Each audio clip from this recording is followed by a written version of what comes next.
The Protector Chapter 901. The Joneses began to panic upon seeing a horde of people swarm in.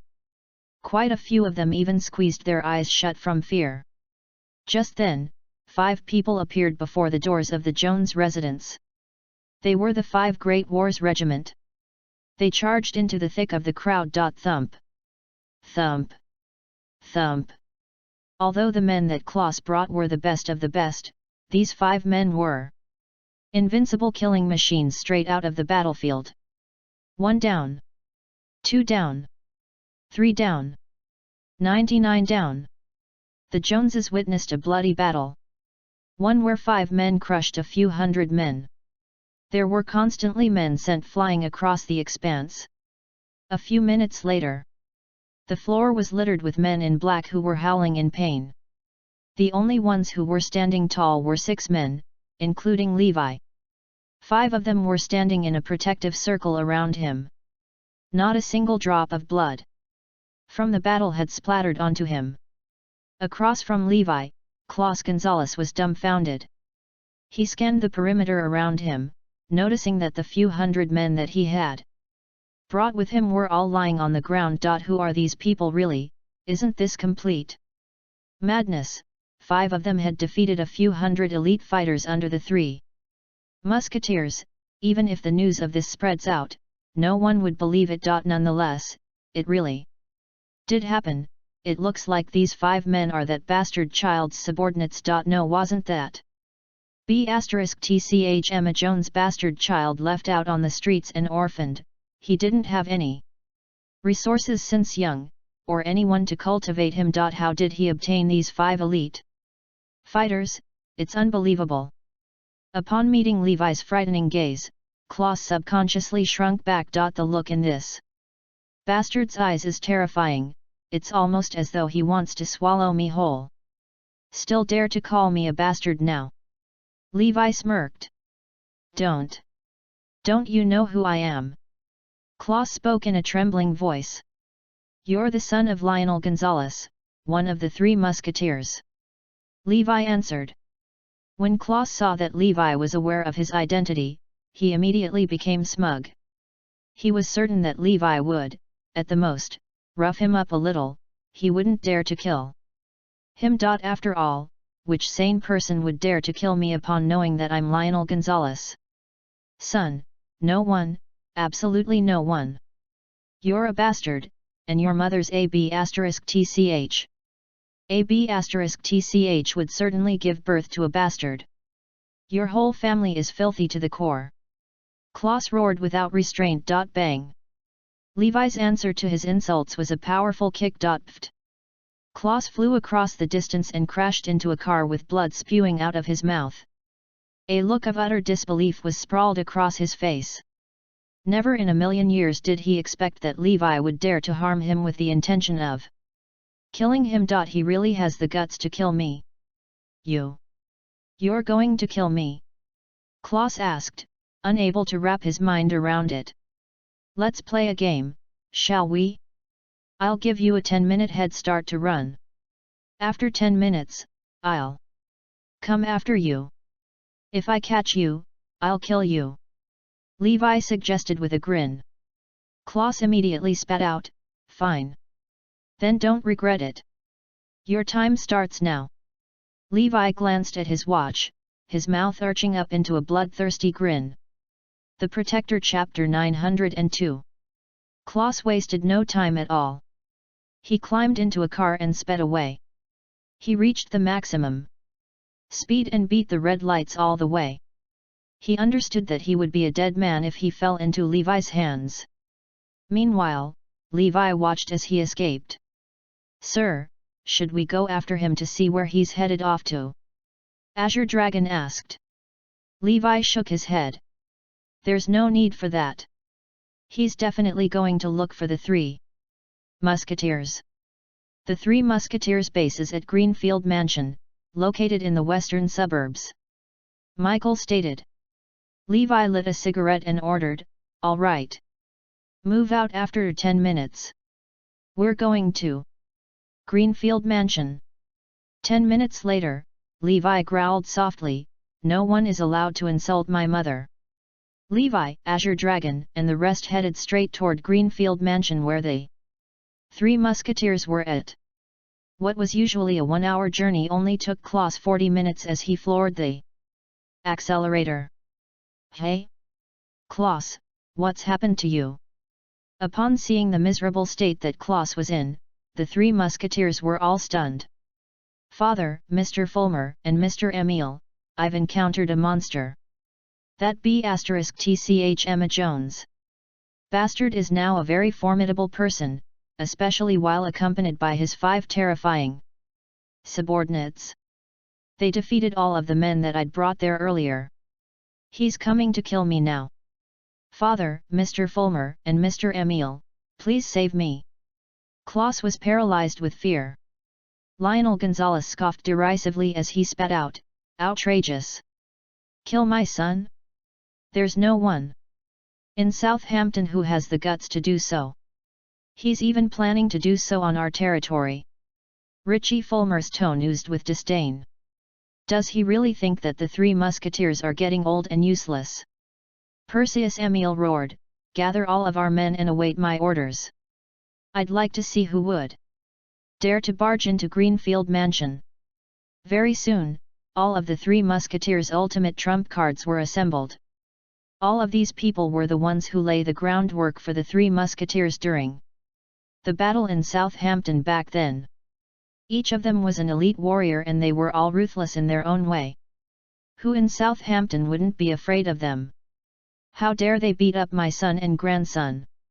"Don't worry, Klaus. I will bring you justice," Lionel reassured his son. His anger shot through the skies when he saw Klaus all beaten up. Klaus' whole body was trembling with pain. "Father, you must save me. I have a feeling, a very strong feeling, that I'm about to die." An ominous sensation washed over Klaus. He only had one thought in his mind. "Levi Garrison is going to kill me. Don't be afraid, Klaus. With the 3 of us here, even Hades can forget about taking you away, let alone a bastard child." Richie and Perseus erupted in anger. Lionel was the angriest amongst them. "I vow to massacre the entire Jones family. I'll chop that bastard into pieces too before I feed him to the dogs." Boom! Right at that moment, Greenfield Mansion's enormous gates were blasted open with a single kick, resulting in a loud crash. "Come out to receive your death, Klaus Gonzalez." A thunderous voice of reckoning stretched through every corner of Greenfield Mansion. The Protector Chapter 903. Thud. Hearing the familiar voice, Klaus fell to the ground with fear gripping his heart. "He's here! He's here!" Klaus' voice shook. Levi resembled a demon straight from the fiery pits of hell who instilled great terror within him. Lionel was beside himself with rage upon seeing his son so petrified. "Let's go. I'd like to see just how capable this bastard is." Perseus and Richie tagged along as well. "Father, you must finish him off or he'll kill me." Klaus was almost in tears. In Greenfield Mansion, the Three Musketeers' ultimate trump cards were dispatched at the same time, standing neatly in front of them as they stared Levi and his men down. "Stop right there! Whoever takes another step will be killed." All of the elites were surrounded by a murderous aura as they pinned Levi and the rest with killer gazes. "What can I do? I'd like to step forward." A smirk played on Levi's mouth as he walked forward without a care. The Three Musketeers' men retreated in tandem as they watched the intruders with vigilant eyes. "The purpose of my arrival is simple, really. It's to kill Klaus Gonzalez. Those who have nothing to do with him, step aside." Levi uttered frostily. "Humph! You wanna lay a hand on Mr. Gonzalez? Over our dead bodies?" Everyone began to cage Levi and his men in. "You're gutsy to have caused trouble on the Three Musketeers' territory." Following that angry roar was the appearance of Lionel and his 2 associates. The 3 of them had heads of white hair, but they still exuded an air of danger. Their razor-sharp gazes could pierce straight through one's heart.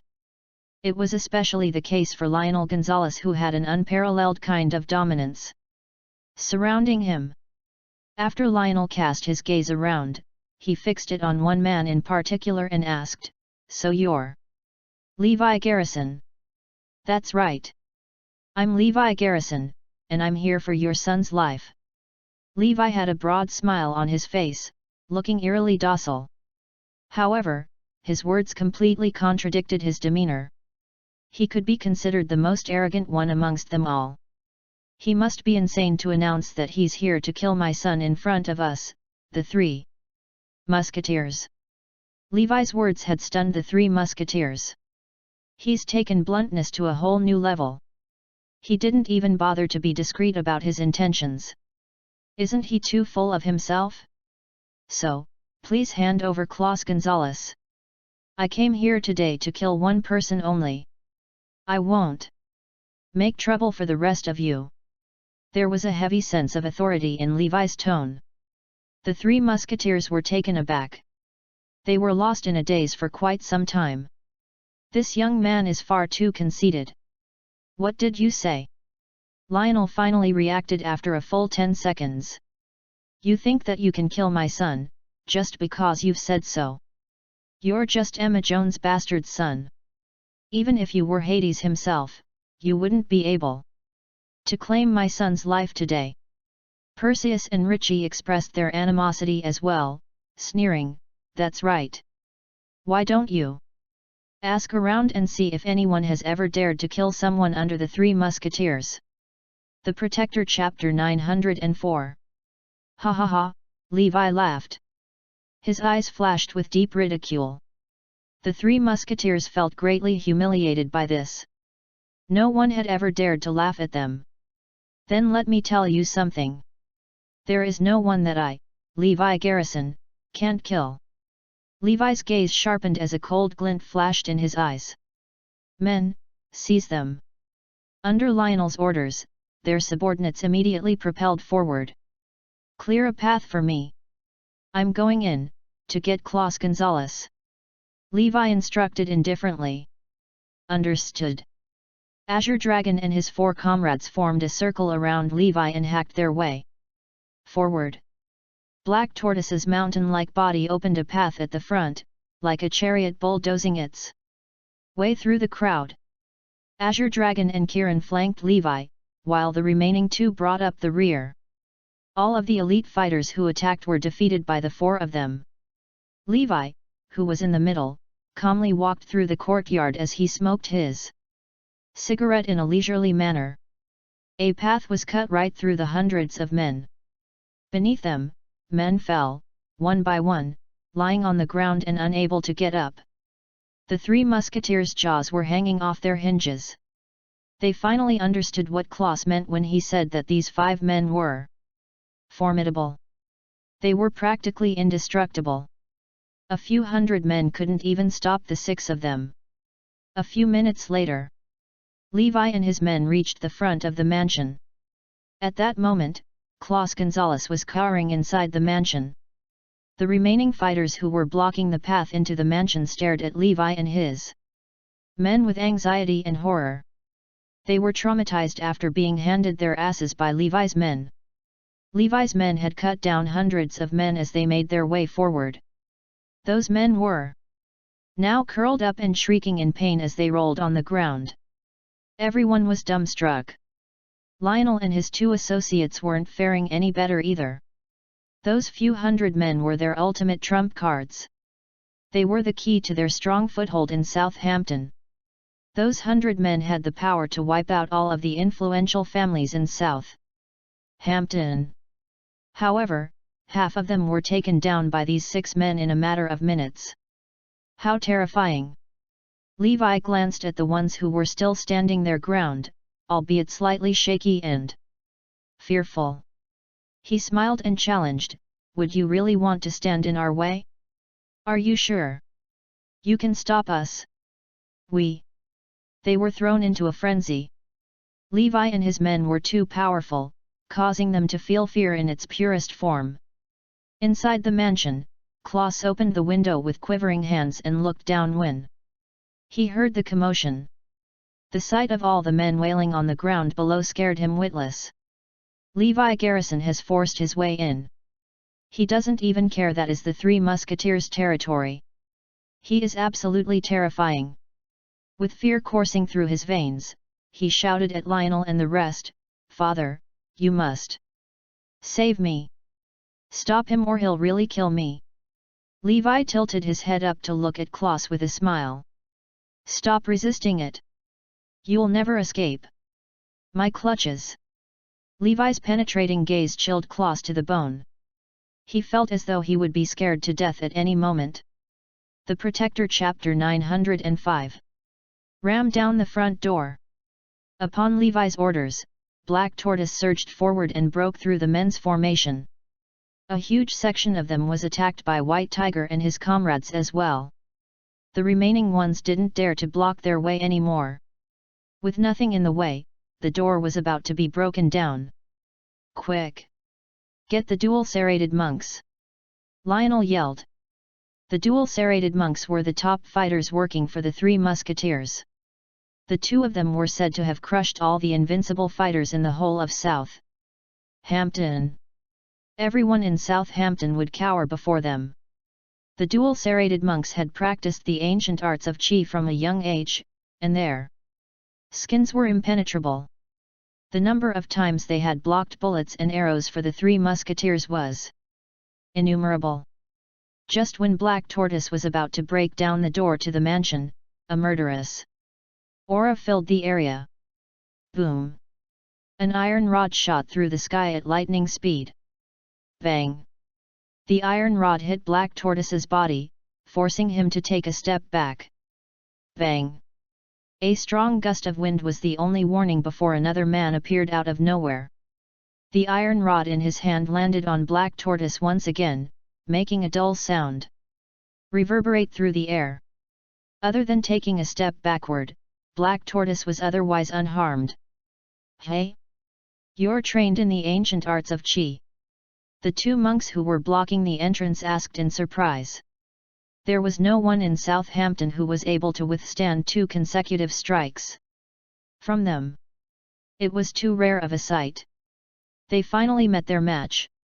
However, the dual-serrated monks were filled with excitement.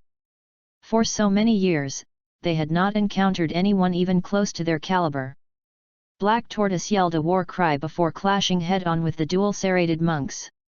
Both sides were well trained in wrestling and the ancient arts of Qi. Their bodies were as hard as iron. It was hard for them to defeat one another. Hitting their bodies was equivalent to hitting metal, with only a clanging sound as the result. Upon seeing the dual-serrated monks successfully holding Black Tortoise back, the Three Musketeers heaved sighs of relief. Finally, they had a winning chance in this. However, White Tiger stepped forward the next second and stated, "Fall back, Black Tortoise. Allow me." White Tiger strode forward menacingly. After swapping places with Black Tortoise, he launched a fierce attack on the dual-serrated monks. Every strike caused the dual-serrated monks' faces to flush redder. It was evident that White Tiger was exerting pressure on them. Boom! After a short while of battling, White Tiger was still fully energized as he launched a kick at one of them. Bang! The one called Dragon Monk was instantly sent flying. There was a dark bloodstain on his supposedly impenetrable body as blood streamed out of his body. Bang! White Tiger landed a kick on the other one, Tiger Monk, to which the latter was sent flying as well. Bloodstains appeared on his body too, looking like spider webs. Their bodies were as strong as iron due to practicing the ancient arts of Qi. However, it was useless when faced with White Tiger, because sufficient force could definitely break through their Qi. The dual-serrated monks were defeated. The Three Musketeers were completely stunned. "Hurry up and take Klaus away. The rest of you, stop them!" Lionel roared anxiously. The Protector Chapter 906. The rest of the men at the scene rushed up and formed a human barricade in front of the mansion's doors, so as to impede Levi and his company from entering. In the meantime, Klaus was frightened out of his mind inside the mansion. Just then, the butler brought a few people up to look for him. "Mr. Gonzalez, you can't stay here. Come, we must escape at once. They're going to be here any minute now," the butler urged. A look of despair took its place on Klaus' face. Even the dual-serrated monks were no match for them. Who in Southampton will be able to defeat them? Where else can I run to, anyway? The butler answered, "There is one place." A sliver of hope entered Klaus' eyes as he recalled something. He asked in an enthusiasm-laced voice, "Do you mean Peace Hotel?" "Yes, that's right. As long as you pass through the doors of Peace Hotel, you'll be safe. No matter how powerful those men outside are, they won't be able to harm you there. Peace Hotel provides first-rate protection services. No one would dare to cross them. Take me there right now." "Yes. We will escape through the secret passageway and head toward Peace Hotel." The butler led Klaus out through a secret passageway. Although the Three Musketeers were powerful in Southampton to the point that even the Goel family was no match for them, they had still dug up a hidden passageway in Greenfield Mansion, just to be safe. Such a passageway was made so that in the face of danger, they would have the means to escape. The passageway was put into good use by Klaus today. This showed how important it was to take precautionary measures. Outside the mansion, more than 100 men stood shoulder to shoulder as they blocked Levi and his party from passing. Bang! Black Tortoise hurtled forward like a chariot in the next second. The human barricade was knocked over. Crash! The mansion's doors were smashed into smithereens. "None of you can stop us. So why even try?" Levi shook his head. "If you want to kill my son, it'll be over my dead body." As a last resort, the Three Musketeers used their bodies to hinder Levi and his men from moving forward. "I don't know what my son has said or done, Mr. Garrison, but I'll apologize to you on his behalf. I only ask that you spare his life." The Three Musketeers could tell that Levi was no ordinary person. Emma Jones' son was no doubt a dragon in human skin. They were no match for him. They only wished that Klaus could keep his life. If it meant that they would reach a peaceful settlement, they would willingly bow their heads in submission. If peace were out of the question, they would then proceed to stall for as long as possible to give Klaus the necessary time to escape and seek refuge at Peace Hotel before Levi could get to him. Stalling for time, I see. It's useless. No matter where he goes, I'll still catch him. Levi grinned. Come on. You'll have to get through past the three of us if you want to kill my son. The three of them still wanted to give Klaus more time, so they continued standing in Levi's way. Get lost! Levi roared angrily. The Three Musketeers were thrown to one side. Levi successfully entered the mansion with his men in tow. The Protector Chapter 907. However, Klaus Gonzalez was already long gone. Boss, that B**** has escaped. Kieran exclaimed. Boss, I have found a secret passageway. Klaus Gonzalez must have escaped through it. Azure Dragon reported as he made a slow jog over. Phew! Lionel and his party sighed in relief. Richie bellowed with laughter. You should just give up. Even if you find him, it'll be to no avail. Perseus laughed along as well. That's right. Take a piece of my advice and just give up. Now. You lot won't be able to do anything even if you find him. Lionel nodded in agreement. Levi was amused. Oh? And why is that? Because he went to a secret place and you'll be powerless even after finding it. Richie cackled. You mean Peace Hotel? Levi suddenly recalled the mention of Peace Hotel that Michael had informed him about before. Entering Peace Hotel would guarantee one's safety. No one could take someone out from that hotel. Well, it looks like you're quite knowledgeable, punk. Give up. My son is already at Peace Hotel. You won't be able to lay a finger on him as long as he stays there. Lionel threw his head back with laughter. Of course you're welcome to wait. My son can stay in Peace Hotel forever, but can you bear to wait as long as him? Lionel raised his brows tauntingly. Levi's mouth curved upwards with a mocking smile. Oh? Since he can enter Peace Hotel, why can't I go in and drag him out? Ha ha ha ha. The three of them laughed maniacally upon hearing his question. They looked at Levi as though he was an idiot, as though his words were completely idiotic. Don't you know that the moment a person enters Peace Hotel, the people inside would use all of their resources to protect that person? No matter your power or background, Peace Hotel would never allow harm to befall its guests. Let alone allow you to barge in there to kill my son. You should know that the owner of Peace Hotel, Osborne St. Jacques, is a legendary figure. No matter which line of business you're in, you'll have to pay him respect. That's why the myth about Peace Hotel is still intact. Whoever dares to break in would face imminent death. Lionel had a smug look on his face. Is Peace Hotel really so amazing? I don't buy it. I'm going to go there to drag someone out. And no one can stop me. Levi smiled brightly. He didn't believe in myths and legends. No matter how amazing, resourceful, or powerful Peace Hotel's background is, they can't stop me. Unless they're more powerful than me. Which is impossible. Let's move out. We're going to Peace Hotel. Levi brought his 5 men and headed toward Peace Hotel. Meanwhile, Klaus had successfully entered the hotel under the guidance of his butler. Phew! After stepping into the hotel, Klaus heaved a sigh of relief. I'm finally safe.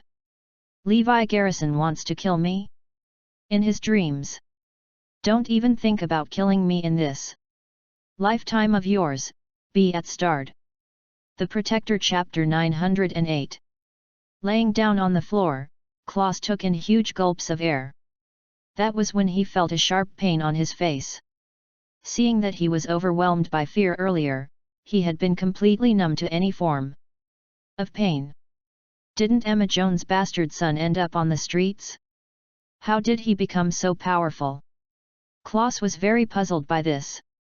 A bastard nobody has become so powerful that even Southampton's 3 musketeers were unable to suppress him. Thank goodness I ran quickly enough, otherwise, that punk would have definitely killed me. Klaus felt that he had literally escaped death. Mr. Gonzalez, stay here for the time being. I'll keep you updated on the situation, the butler advised. Just then, Levi and his group had arrived in front of Peace Hotel. The hotel had an antique design. It didn't look very impressive on the surface. However, when Levi and his men wanted to enter, they were stopped by a group of people. Greetings, gentlemen. You need to make an appointment in advance to enter Peace Hotel. Guests who do not have an appointment are not allowed to enter, the security guards by the door politely informed. Not everyone could enter Peace Hotel.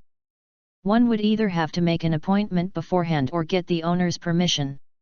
Levi caught a glimpse of the thick calluses on the security guards' hands, as well as the slight dents in their knuckles.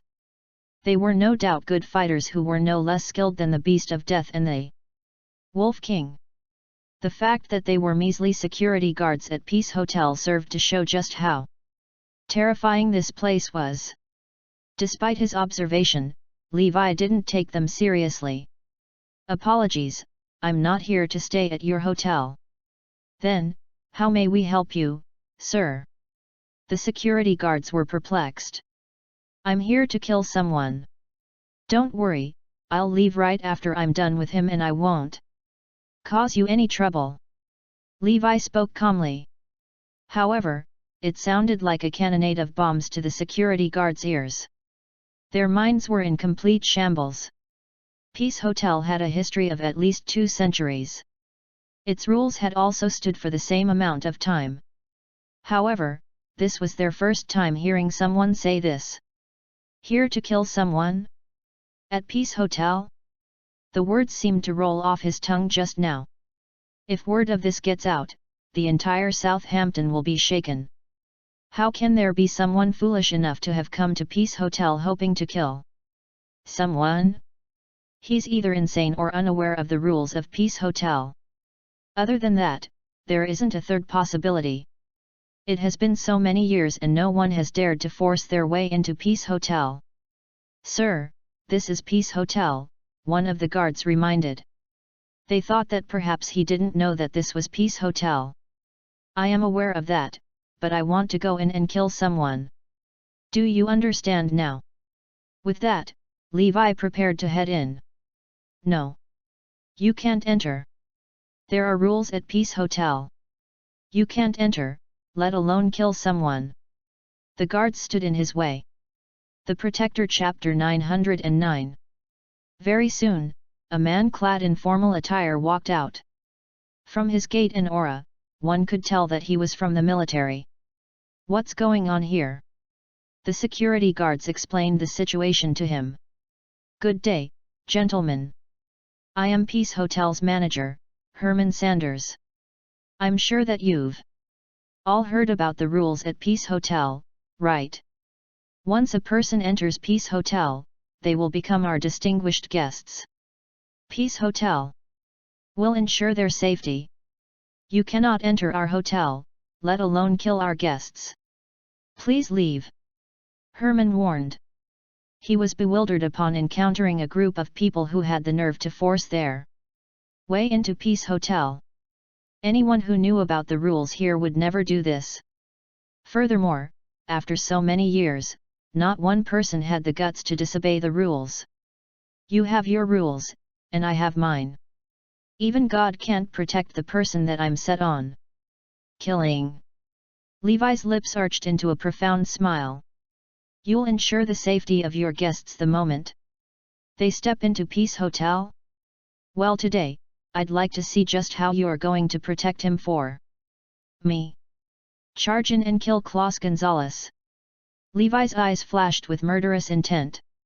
"Since you're hell-bent on forcing your way in, don't blame us for being rude. Throw them out," Herman commanded. 8 security guards immediately charged toward them. These 8 skilled men resembled cannonballs as they rushed toward Levi and his men at a frightening speed. It wouldn't be an exaggeration to say that these 8 men were on par with the dual serrated monks. The 2 monks were the 3 musketeers' trump cards. However, they had met their match and they were bested. Bang! Bang! Bang! Azure Dragon, Kiran, and their comrades did not hesitate to strike. In little to no time at all of the 8 security guards were sent hurtling through the air. Crack! Peace Hotel's glass doors were shattered by the impact of their flying bodies, causing the ground to be littered with broken shards. Herman was completely dumbfounded. These 8 men weren't even a match for them? The people in the hotel lobby were scared witless. This was especially the case for Klaus, who was still catching his breath in the lobby when the big glass doors were suddenly smashed open. Soon after, a few familiar figures walked in from outside. Levi Garrison. Upon seeing Levi, Klaus was so terrified that his eyes almost bulged out of their sockets. Why is he here? He's even barged into Peace Hotel? Levi's eyes locked onto Klaus as a smile crept onto his lips. We meet again. Klaus' voice cracked as he stuttered out, How are you here? How dare you break into Peace Hotel? You've got some balls of steel.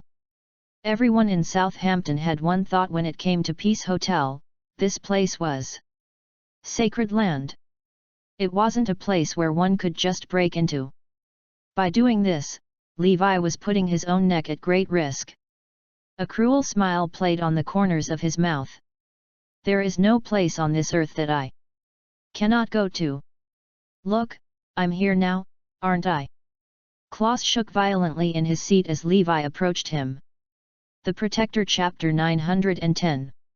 Klaus scrambled to his feet and ran further into the hotel. Save me! He's going to kill me! Isn't Peace Hotel supposed to be a safe place? How did he get in? What the hell is going on? Klaus shrieked at the top of his lungs. Herman and the other hotel staff had embarrassed looks on their faces. This situation was completely unprecedented. Nothing like this had ever happened in the entire history of this hotel. Hence, this was an utter humiliation to Peace Hotel. All of the hotel staff were not exempted from it either. If news of this spread, Peace Hotel would become the laughingstock of Southampton. They simply could not allow something like this to happen. Stop right there. One more step and you'll all become enemies of the entire Peace Hotel. Herman yelled in warning. An increasing number of security guards came to check in on the commotion, totaling up to approximately 80 of them. Every one of them was an elite fighter in their own right. Each one would be able to conquer a land alone. They were no less powerful than even Scott Yates and Brock Green. However, they were willing to settle for measly positions as security guards. There were a multitude of them. This was, in fact, very unusual. It was evident how powerful Peace Hotel was. The owner, Osborne St. Jacques, was no doubt an exceptional man with a wide range of skills. Levi's curiosity about its owner was piqued. Why is he considered the strongest person in Southampton? White Tiger shook his head. Oh look, so many fighters have suddenly appeared. Interesting. Levi continued to stride forward. So what if we become enemies of Peace Hotel? This hotel doesn't even impress me. His seemingly casual words were, in fact, shocking beyond words. Everyone gaped at him in disbelief. In Southampton, and probably the whole of the South, who would dare to be so disrespectful toward Peace Hotel? I've seen crazy people, but never ones who are as crazy as him. Klaus was petrified as he hid behind the lines. Peace Hotel had always been considered to have a sacred existence. But at that moment, he began to doubt its credibility. You guys have to stop him. He's a lunatic and he isn't joking around now. If he breaks in and kills me, Peace Hotel's reputation will be done for. You can all forget about keeping the business running as usual. Klaus triggered everyone at Peace Hotel with his words. All of the guests had fearful expressions on their faces. Peace Hotel would completely lose its face at this rate. All the hotel employees were responsible for upholding the hotel's reputation. Their faces were flushed red with anger and embarrassment. They would lose their jobs if their boss were to pursue this matter. Herman glared at Levi as the latter stepped over his so-called demarcation line and growled. Out, don't say I didn't warn you. Take them down. Peace Hotel was built on sacred land and all intruders would be cut down. Levi had just broken the rules and had challenged Peace Hotel's authority by intruding. All of a sudden, about 80 security guards rolled into action. They resembled wild beasts that were let loose from their chains. Compared to the hundreds of men belonging to the Three Musketeers earlier, these men were by far more capable. Both were on completely different levels. The Protector Chapter 911. Beat them up. I don't want to see them standing anymore. Levi took a puff of his cigarette. White Tiger and the rest of the 5 Great Wars Regiment clashed against the 80 skilled fighters. As expected, these people were more challenging, and taking them down required more energy. Levi understood why Peace Hotel could protect all of their guests with the bold claim that once they stepped into the hotel, they would be safe. With so many powerful fighters guarding this place, who could possibly lay a finger on them? Forget about 80 of them. Even the 8 men guarding the entrance would scare anyone in. Southampton from breaking in. Unfortunately, they were up against Levi Garrison this time. The battle grew more intense. All the staff at Peace Hotel were dumbstruck. The walkie-talkie in Herman's hand had even fallen to the ground. Sweat covered his whole body, not from heat but from fear, because the security guards of Peace Hotel were incapacitated one after the other. 10 minutes later, not even one out of the 80 security guards was left standing. All of them had collapsed onto the ground. That was fun. Anyone else? Give us 100 more of them. White Tiger was high from the battle and couldn't help himself from challenging them. The crowd fell silent. No one in Peace Hotel would have expected these 6 men to have skills of the highest level. Not even one security guard from Peace Hotel was their match. They had finally met someone powerful enough to overcome them. You people aren't from around here. Herman deduced. Peace Hotel kept records on all of the powerful figures in Southampton and even the entire South. However, Levi and his 5 men were definitely not in their records. They seemed to have been materialized out of nowhere. Indeed, we're not. Then, Levi coldly ordered, Azure Dragon, bring him over to me. Klaus was on the verge of having a mental breakdown. He was hiding behind a few hotel staff as he pleaded, save me. I don't wanna die. No. You can't take him away. You can't break the rules at Peace Hotel. Herman and a few of them tried to stop Azure Dragon. Beat them up. Beat anyone who gets in our way. Levi growled out. Bang! Those who were standing in their way were sent flying by Azure Dragon. In an instant, all of the hotel staff were lying on the ground, unable to stand. Klaus swept his gaze around the hotel, already at his wits' end. He was the only one left standing. Didn't they say that once we were inside Peace Hotel, we'd be safe? How did Levi Garrison force his way in here? He's even defeated all of Peace Hotel's top fighters. No, Klaus looked at Levi and shouted in horror. Azure Dragon picked him up with one hand and went over to Levi before throwing Klaus at his feet. I beg you, please. Don't kill me. I was wrong. I've realized my mistake now. Klaus wept as he begged for mercy. Please, forgive me. Levi's eyes turned cold. Oh, well. Apology not accepted. He slowly raised his right hand, but before he could sweep it across Klaus' face, a loud voice sounded out, wait. The Protector Chapter 912. A group of people poured out of the hotel. In the middle of the crowd stood an old man in traditional clothing. He was none other than the owner of Peace Hotel, Osborne St. Jacques. When he had first heard about someone causing a scene at Peace Hotel, he paid it no heed. After all, who would dare to cause trouble here? However, he had no choice but to show up after receiving the latest news about it. Young man, I am Osborne St. Jacques, the owner of Peace Hotel. I'm sure that you know the rules here. Do you have an explanation for all of this?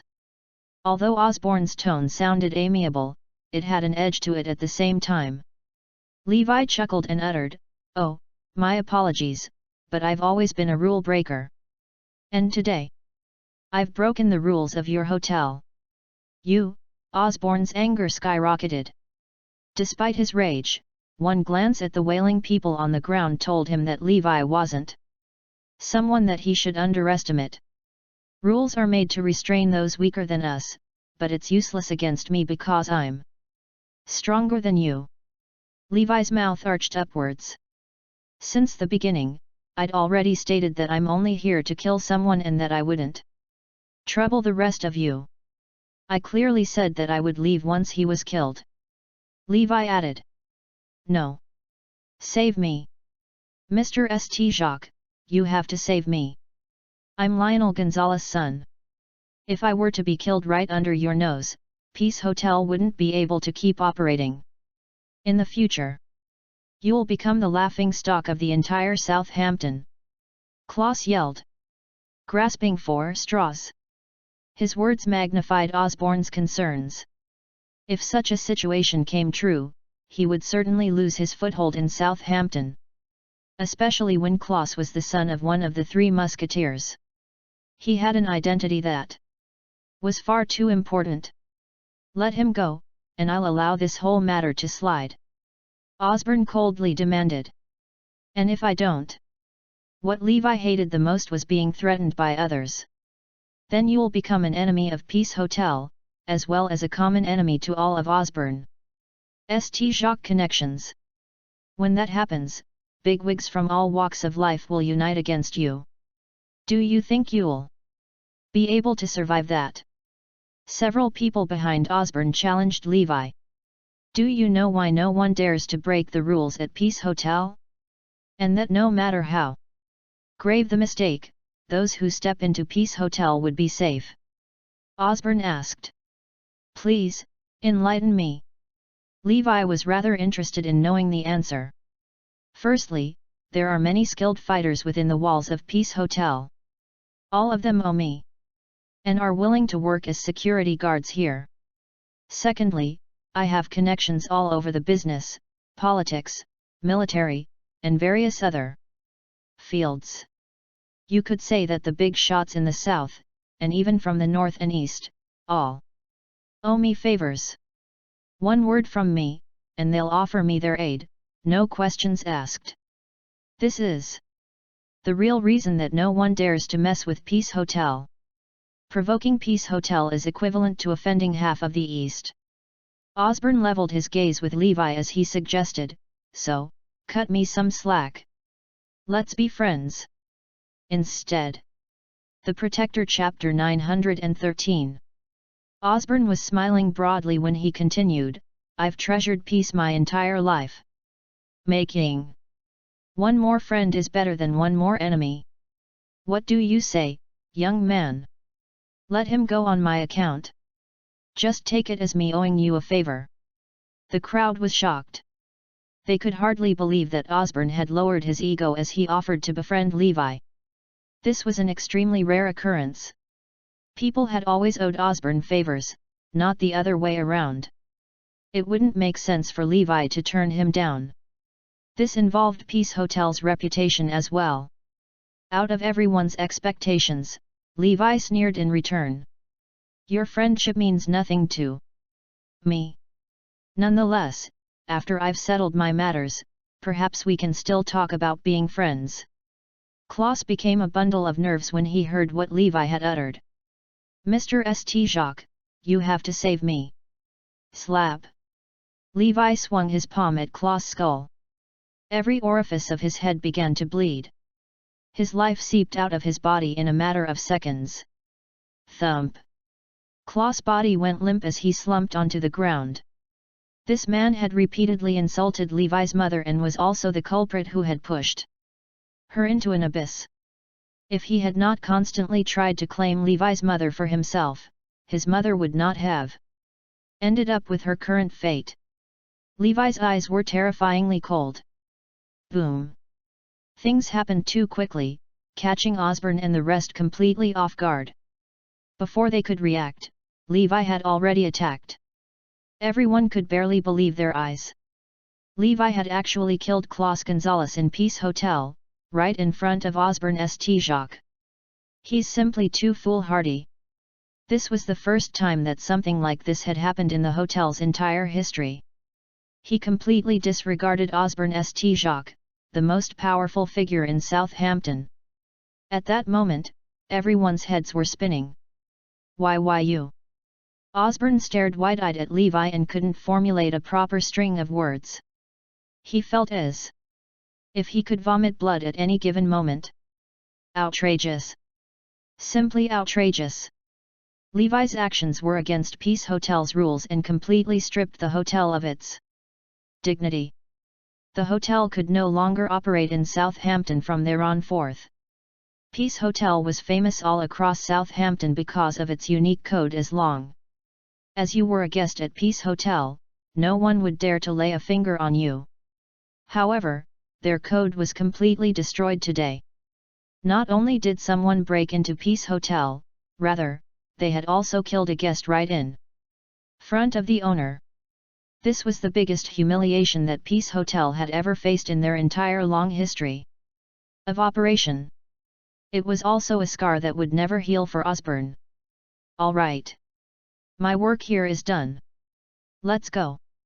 Levi wiped his hand with a nonchalant smile on his face before he turned to leave with Azure Dragon and the rest. Stop right there. Osborne bellowed at Levi. Do you think that you can leave after making a mess at my hotel? Who do you take me for? Osborne roared furiously. Levi paused in his stride and grinned. What? Are you trying to stop me? The Protector Chapter 914. Levi's question stunned Osborne. Stop him? It would take a whole lot more to be able to stop him. All of my top fighters are incapacitated, so who's going to stop him for me? I can't stop you, but you'd do well to remember this. Since you've broken the rules of Peace Hotel and humiliated me, from today onwards, I, Osborne St. Jacques, will use all of my connections and power to come after you. I will make your life a living hell. Osborne yelled at Levi. Sure. I'll be waiting for you, then. With that, Levi turned on his heels and left. Thump. Osborne stumbled back and fell on his bum. He was on the brink of tears. From this day onwards, Peace Hotel would cease to exist. Osborne would be worse off. At Greenfield Mansion, upon seeing Claw's corpse, the three musketeers burst into tears as well. News spread like wildfire across the entire Southampton. The three musketeers and Osborne St. Jacques had to bear the shame of a lifetime. Someone had publicly walked all over a group of Southampton's powerful figures. This news filled the Jones family with endless regret. This was especially the case for Michael. Putting aside benefits and purely based on family relations, Levi would be considered his grandson. His family had truly risen to the top. After everything was settled, Levi went back to South City. During these 2 days, Zoe was staying with the Black family. Did Levi go to Southampton in the past 2 days? Meredith asked. Yes, he had some things to settle there. Zoe did not disclose the news about the Jones family, lest the Black family got any ideas. Robert smiled and uttered, I heard that something huge happened in Southampton during the past 2 days. It was nothing short of a magnitude 10 earthquake. Oh? What happened there? Everyone gathered around for some juicy gossip. They said that a group of people suddenly appeared in Southampton. First, they crushed the prominent families there and made them bow before them. Then, they killed the son of Lionel Gonzalez, one of the three musketeers. They had done that by breaking into Peace Hotel and killing him right in front of the hotel's owner, Osborne St. Jacques. The moment this group of people appeared in Southampton, they wiped out all of the influential families in one go. This was all done in a few short days. Robert exclaimed. This is way too scary. This group of people won't come to South City, right? Everyone shivered slightly in fear. Don't worry. A small city like ours isn't on their radar. Zoe's brows furrowed slightly. As soon as she heard about the serious commotion in South Hampton, Levi was the first one who came to her mind. Levi can't be the one who'd caused all that trouble in Southampton, right? Impossible. She immediately dismissed that possibility. Levi went to attend the anniversary meeting of the Jones family. He went there to butter them up and get into their good books. Thus, he couldn't possibly have had the power to do something like this. Robert continued, That's right. They definitely won't come to South City. That's because the leader of the group went to Southampton to avenge his biological mother. I heard that he is an orphan. He killed anyone and everyone who'd insulted his mother. Biological mother? Orphan. Zoe instantly thought of Levi again. The Protector Chapter 915. He's an orphan. In addition to that, his biological mother came from the Jones family. He seems to match the details of this incident. Nonetheless, how could it have been Levi? How could he have turned the whole of Southampton upside down by himself? He had even trampled all over the powerful families there? That's rather impossible. Meredith was green with envy when she uttered, "If only there was someone like that amongst our younger generation." Not to mention, turning Southampton upside down is equivalent to turning South City upside down. If we had a descendant of such caliber, I'd be so happy that I wouldn't be able to sleep. She sighed before continuing, "The Black family can only rely on." As one, everyone's gazes fell on Zoe. Amongst the younger generation in their family, she possessed the most potential. If it weren't for Levi's appearance, the Black family would probably have risen through the ranks by now. However, they believed that Levi would not be able to fulfill their condition of making a billion with his own two hands. Hence, they weren't worried at all in the least because very soon, they would have a valid reason in stopping Levi and Zoe from being together. When the time came, they would arrange for a good husband for Zoe who would bring their family infinite benefits. Of course, Zoe knew what they were planning. If they knew about Levi's identity as the grandson of the Jones family, they would immediately stop trying to tear them apart and immediately pounce at the chance to join families. However, Zoe did not want to see something like such. She greatly disliked this sort of mindset. More than anything, she hoped that Levi could support her on his own instead of relying on his family background and other factors. Before long, Levi returned home. Iris politely inquired, "How was the anniversary meeting?" "Not bad." Levi smiled. Zoe was surprised. Why is Iris being so polite to Levi? She wasn't like this previously. She's treating Levi like he's her boss now. Zoe cast her questions aside and rolled her eyes at Levi before going back into her office. Levi immediately went after her. However, Zoe had closed the door to her office, preventing him from entering. She was still angry about Levi attending the anniversary meeting of the Jones family. "Zoe, there's something that I need to discuss with you." Levi raised his voice to be heard. As a helpless look appeared on his face. Only then did Zoe open the door. However, her expression was as cold as ice. "Get right to it. I'm busy." Zoe was impatient. "I've discovered my biological mother's whereabouts." Levi answered. "What?" Zoe sprung up from her seat. "I went to Southampton and learned about my past. It turns out that there was a reason. That I was abandoned on the streets and became an orphan. My mother had even sacrificed her life to let me live." Levi told Emma Jones' story to Zoe. Zoe teared up with emotion upon listening to her story. "She's a great mother. I support your decision to bring her back." The Protector Chapter 916. "Zoe, I've decided to bring you along while I get my mother. What are your thoughts on this?" asked Levi. "But..." Zoe blushed because this meant that she was going to meet her mother-in-law. Seeing as such, she was nervous about it. "Okay. I'll accompany you." Levi nodded as he smiled. "Get ready then. We'll be setting off tomorrow." Phoenix was able to deduce where Emma was currently being held. She was in Margot City, a small city located in the center of Northampton, South City, and Southampton.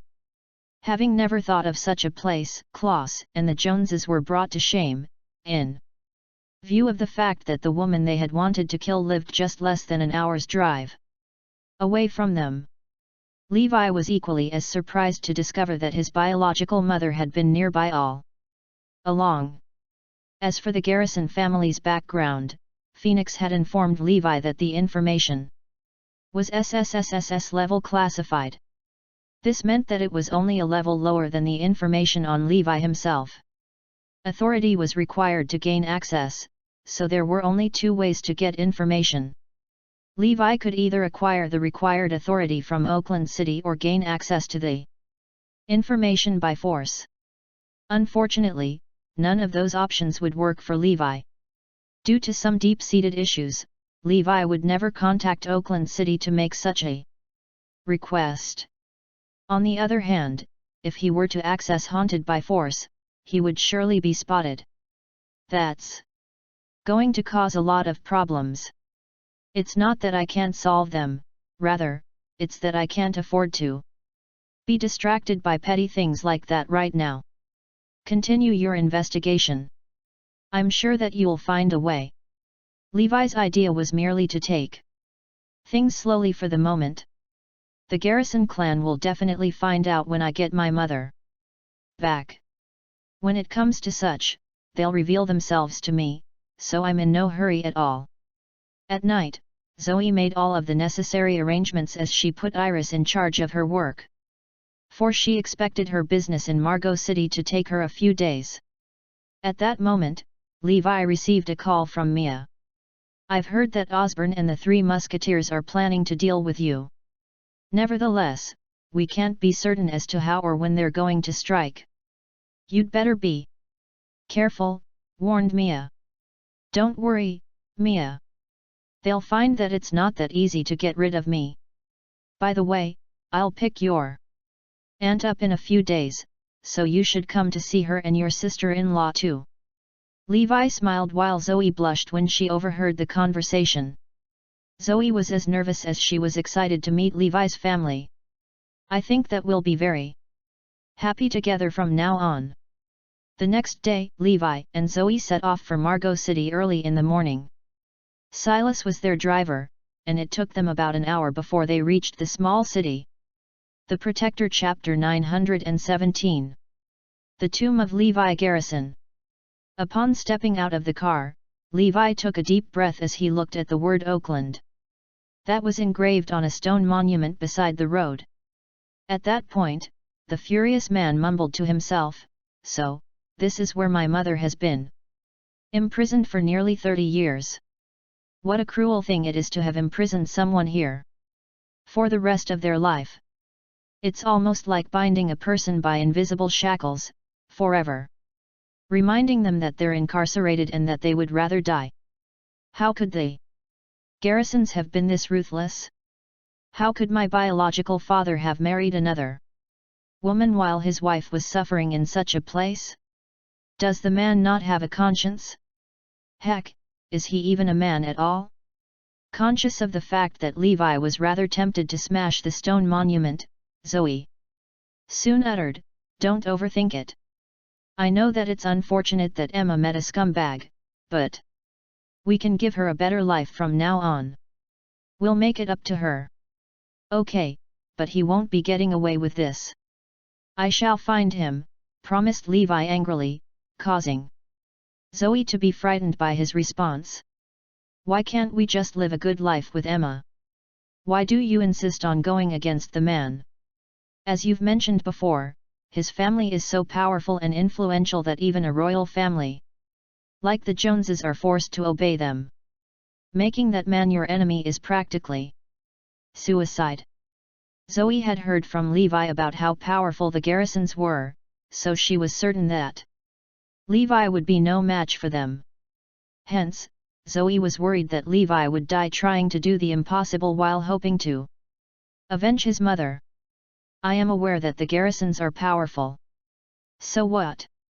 I'm not afraid of them," muttered Levi softly. "Let's go." Silas then drove them to the courtyard that Phoenix had found. Thinking that the place would be bigger, Levi was surprised when he discovered that it was merely a small place with tattered gates and cracked walls.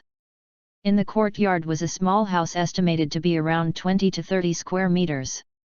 Left exposed, some of the bricks inside the cracked walls of the house had already fallen out. If an earthquake of magnitude 4 or 5 were to happen, the house would surely collapse. At only a few square meters large, the yard was surprisingly smaller than the house. Other than some plants, in the middle of the yard stood a tombstone engraved with Levi's name. The Garrisons threatened Emma that if she stepped out of Margot City, they would complete the engraving to the tomb of Levi Garrison. The Protector Chapter 918. It would have been hard for anyone to have missed the tombstone in such a small yard. Hence, Emma was constantly reminded not to leave Margot City. The tombstone was not just a reminder of the Garrison's threat.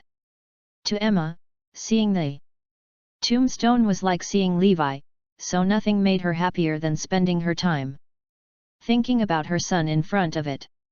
Hence, Levi felt infuriated as he gazed upon the tombstone along with his mother's prison. Zoe and Silas shivered when they sensed that Levi was about to explode with rage. As a member of royalty in Southampton, my mother was supposed to enjoy a luxurious life. Nonetheless, she was imprisoned here by that scumbag. Seeing as such, how could I not be furious about it? Let's have a look inside. The door was unlocked, so Levi got it open easily. Although it was dilapidated, the yard was rather tidy as the flowers only served to make it cozier. Holding back his anger for the eyesore of a tombstone, Levi approached a room and knocked on its door, only to find that there was no response. He entered the small room and found it to be neat and clean. There was nothing else in the room other than a table, a bed, and a cabinet.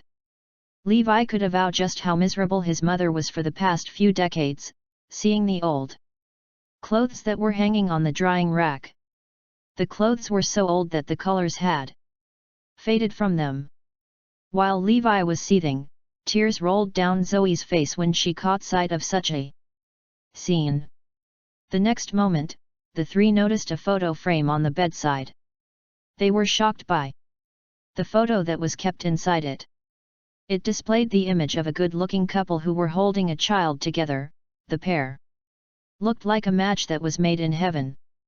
Levi had heard from Michael that Emma was the most beautiful woman in Southampton when she was younger. Levi's eyes blazed with hatred as his eyes fell on the man in the photo. This is the irresponsible man who should be held accountable for my mother's imprisonment. He is the reason that I grew up an orphan.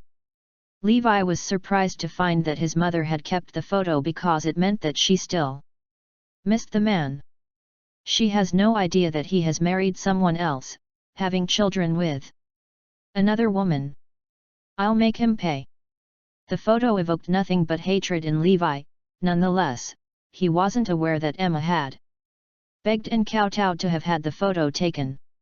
Emma wanted a memento of the man, so he agreed and requested that she should never share the photo with anyone else.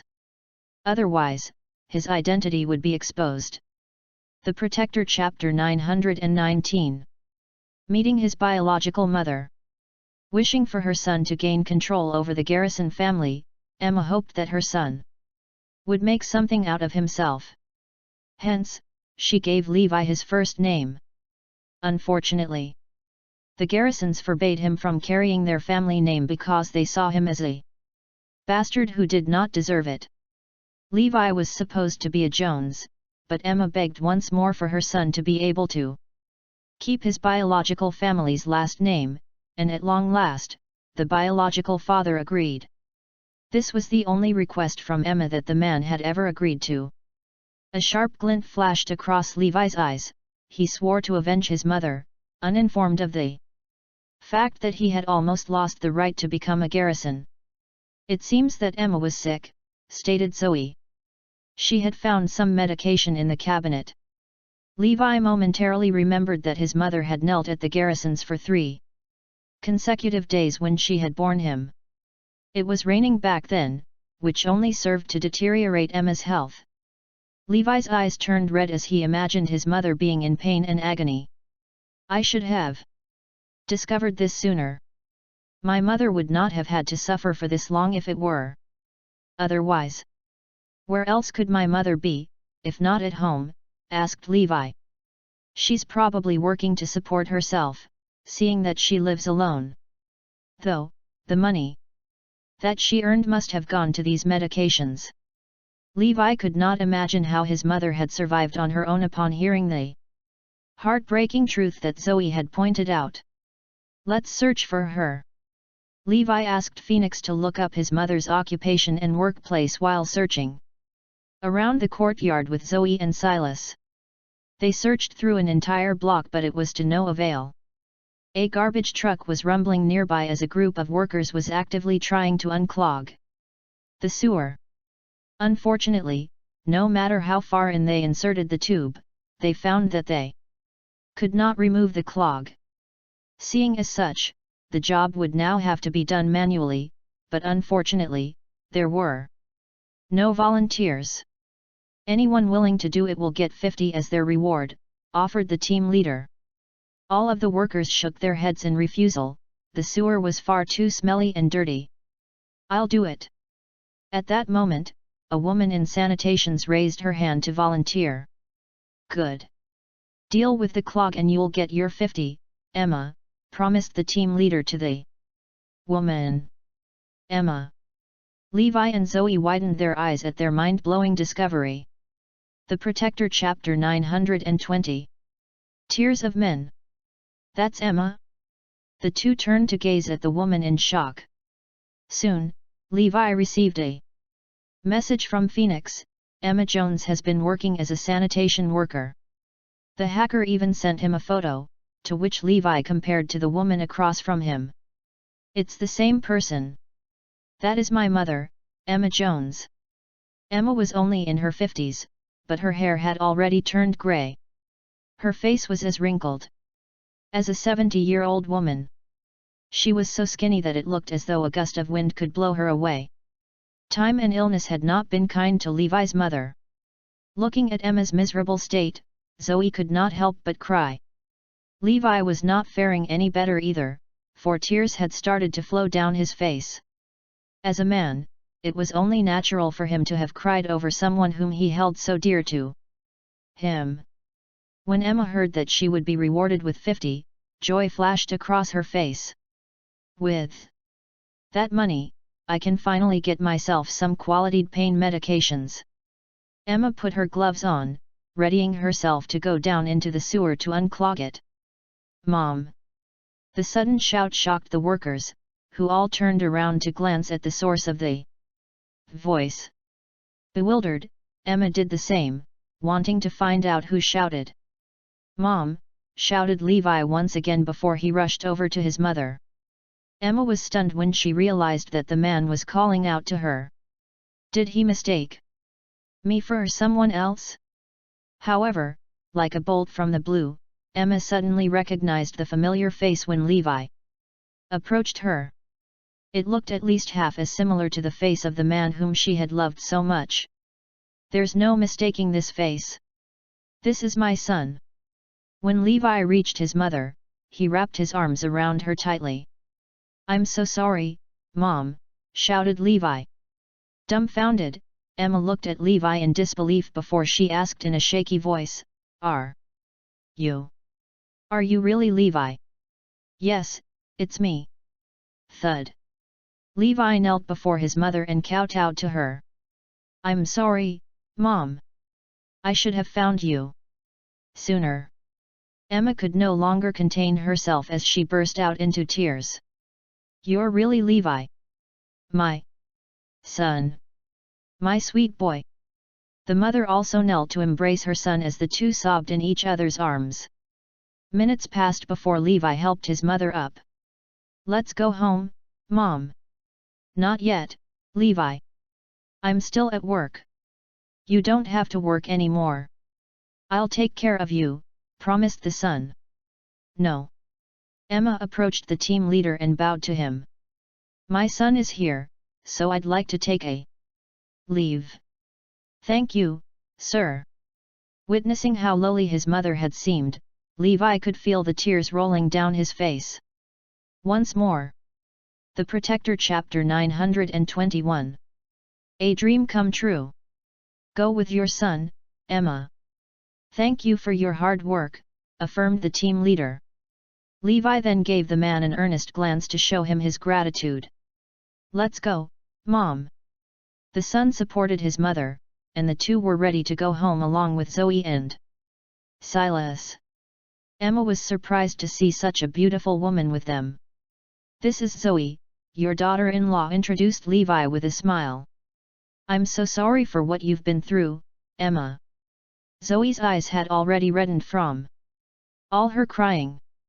After briefly introducing Silas to Emma, they returned to the courtyard. Emma had dreamt of seeing her son again for nearly 30 years, and she was willing to die for it no less. However, she also understood that she could never leave Margot City.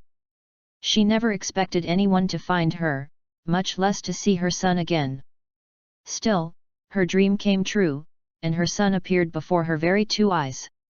He had even brought her daughter-in-law along. The tears never stopped flowing down Emma's face on their way home, but they were tears of joy. Levi, how did you know that I was here? Asked Emma curiously, for she was certain that the Garrisons had made it impossible for anyone to have found her. I received some help. On the way home, the mother felt like she had a multitude of questions to ask her son. When Emma returned to the courtyard and saw the tombstone, her face turned grim. Levi, don't mind this. Emma then covered the engraving on the tombstone with her body. It's okay, Mom. You don't have to do that. I know that my name is on it. The mother's face fell because she would rather have kept her son in the dark about it. After getting inside the house, Emma wanted to serve her guests. Nonetheless, Zoe stopped her. Allow me to do so. I'm so happy, Levi. Not only has my dream come true, rather, you've also found yourself such a kind and beautiful wife. Now, I can die without regrets. You still have a good life ahead of you, Mom. I'll make sure that you become the happiest mother in the world, promised Levi as he held his mother's hands tightly. Seeing you is enough for me, responded Emma with a smile. Mom, have you ever thought of leaving? I can't do that. Didn't you see the tombstone? They'll kill you if I leave this place. Are they using that rock to keep you here? No. They've also got people watching me, and they'll never allow me to step foot out of Margot City. The Protector Chapter 922. Nobody bullies my mother. Emma continued, it's not just Margot City. For almost 30 years, I was only allowed to move within this block. They warned me that if I ever stepped out of the boundary, I'd receive a serious beating. Levi widened his eyes so much that they could almost drop out. What? You were only allowed to move within this block for almost 30 years. What's worse than being imprisoned in a city for almost 30 years is being confined to a single block. Those ruthless scumbags. Yes. The Garrisons had ordered the people in Margot City to imprison me here. To make it foolproof, they deliberately narrowed the range down to just this block. Emma sighed. When Levi heard her words, rage pulsed through his veins, and a murderous intent flashed across his eyes. Emma, have you been a sanitation worker all these years? The thought of it broke Zoe's heart. Yes. They control everything that I do, including my job. I was only allowed to be a sanitation worker because they'd wanted me to struggle, replied Emma with a nod, who then smiled at the tearful Zoe. I was fine, though. On top of my salary, scavenging around was enough to help me get by. Even so, everybody else could see how things really were, for it was impossible to forget. Seeing what Emma was willing to do for 50. But your health, Zoe choked before she could finish. It's nothing. As long as I continue to take my medications, I'll be fine. The pain does get a little worse during cloudy and rainy days, though, explained Emma casually. Still, her sickness made her look at least 20 years older than she was. Momentarily, Emma suddenly remembered something. You guys had better leave now. You shouldn't stay here for too long. Why? Asked Levi and Zoe in confusion. They're always watching me. For almost 30 years, nobody was allowed to enter this courtyard or even talk to me. That was why I didn't have to lock the door. Nobody would dare to come by. If they find you here, you'll all be in danger. There might even be a serious beating. In a panic, Emma tried to hurry the three out, but Levi would not budge. It's okay, Mom. Nobody will lay a finger on you while I'm around. Levi sneered. Nobody bullies my mother. We're no match for these people, so please just go. They'll see you, begged Emma anxiously. The Protector Chapter 923. Beat her up a lot. Emma was well aware that she was constantly being watched, so it was only a matter of time before her son and his companions were spotted. Just go. Emma even pushed her son to get him to leave. Creak. Emma's face fell when she heard the door opening. Oh, no. They're here, exclaimed Emma with a pale face. Hey, old swine. Someone's here with you, aren't they? Did you forget the rules? How dare you bring outsiders home with you, threatened a voice from outside. Seeing how terrified his mother was, Levi realized how she was treated before. What do we do now? Emma was as anxious as a mouse in a cattery. We'll be fine, Mom. You have me now, assured the son. Let's go and check it out. Levi and the others then went out to the yard to meet a few fierce-looking young men. So, you really do have people here, you old swine. Are you trying to get beaten up? Sneered the group leader. Seeing how his mother had shrunk behind him in terror, Levi was infuriated. Do you guys beat her up a lot? We do. So what? She's nothing but an old piece of trash, ridiculed the leader before the other men laughed. Unfortunately, none of them realized the severity of Levi's rage. Get yourself over here and kneel before me, you old swine. You've broken the rules, so that means that it's time for a beating, shouted the man. Emma was so frightened that she trembled all over. It was evident that she had been beaten up before. There was no way that her frail and sickly body could take such a beating. Hiding, are we? I'll drag you out if I have to. The man then rushed toward Levi to grab Emma. Slap. Levi slapped his hand onto the man's wrist to grab hold of it. What the? The man tried to break free, but it was to no avail. Release me before I beat you up too, threatened the young man. Kick. A cold glint flashed across Levi's eyes before he lifted his leg to kick the young man. The thug was soon sent tumbling backward. Get them! Get all of them! Roared the young man as blood dripped out of his mouth. The other men rushed forward, but Silas took care of them all with only a few kicks and punches. Emma's jaw dropped when she saw how powerful her son and his companions were. The men got back up before threatening, so, you've got yourself some help to leave Margot City, hey? We'll see about that, Emma. You're not out of the woods yet. No, that's not it. I'm not going to leave Margot City, denied Emma immediately. Then, how would you explain this?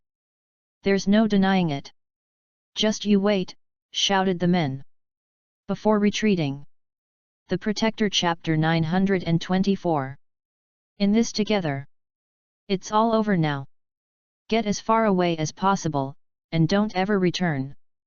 Seeing you once more is enough for me. I have no other regrets. Emma had completely broken down. If you don't leave now, they'll return to kill you. She was not to contact the outside world, much less allow anyone to find her.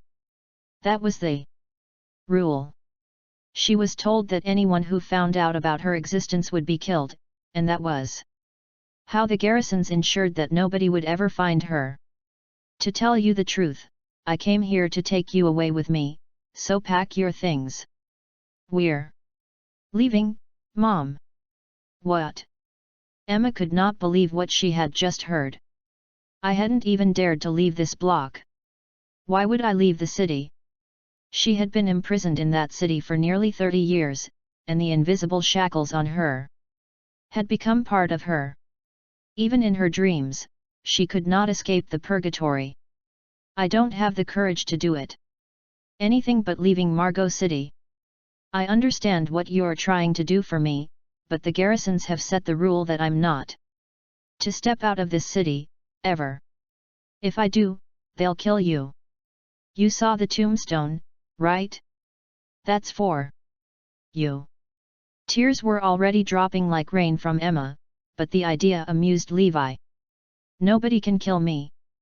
Not yet anyway. The man had survived the battlefield for 6 years, and no matter how bad things got, he would always come back alive. Thus, why the heck would I be afraid of the Garrisons? Besides, a small place like Margot City doesn't scare me. Listen to me, Mom. One way or the other, I'm going to get you out, insisted Levi. Do you know who's keeping me here? He's the most powerful man in the city, the king of Margot City himself. The Garrisons got the man to imprison me for nearly 30 years. He's practically the city itself. He has eyes all over the place and he knows exactly who is in his city. Emma continued to dissuade her son. I know that you're an extraordinary man, but you're no match for the king of Margot City, let alone the Garrisons. Levi, listen to me and leave now. Even Zoe was starting to worry for her husband. How is Levi going to fight against all of these people? Levi, maybe we should leave first and come up with a plan later, suggested Zoe. You do that, Zoe, but I'm staying, insisted Levi. No. We're all in this together. The Protector Chapter 925. Kill them all. Emma grew anxious as she wondered what to do about the hard-headed couple. Vroom. Several cars arrived at the courtyard, and dozens of men stepped out of them. Emma, you old swine. I'd heard that you'd gotten yourself some help to escape Margot City. Oh my, the audacity this woman has. Shivers traveled down Emma's spine when she heard the voice. It was Erwin, the son of Amos Browse, the king of Margot City. Amos had already delegated his son to watch over Emma because he wanted the Garrisons to recognize Erwin. This would be a great help to his son's future. When Erwin heard that Emma was trying to escape, he quickly brought a group of men over. So it's true. Erwin sneered at Levi and the rest. Didn't you used to kneel whenever I arrived, Emma? What's changed? Grown a pair, have you? Erwin continued to sneer as anger flooded through Levi's veins. I'll ensure that these people shall pay for what they have done to my mother for the past 20 years. I'm sorry, Mr. Browse. I'll do it right now. Emma was about to kneel before the man, but Levi stopped her. Don't, Mom.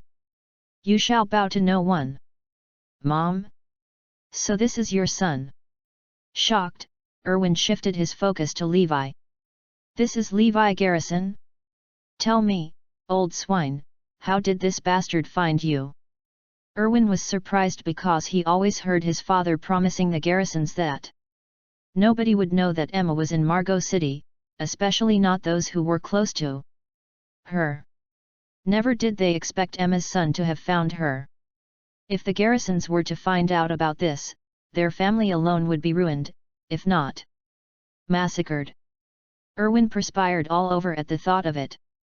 Well done, Levi.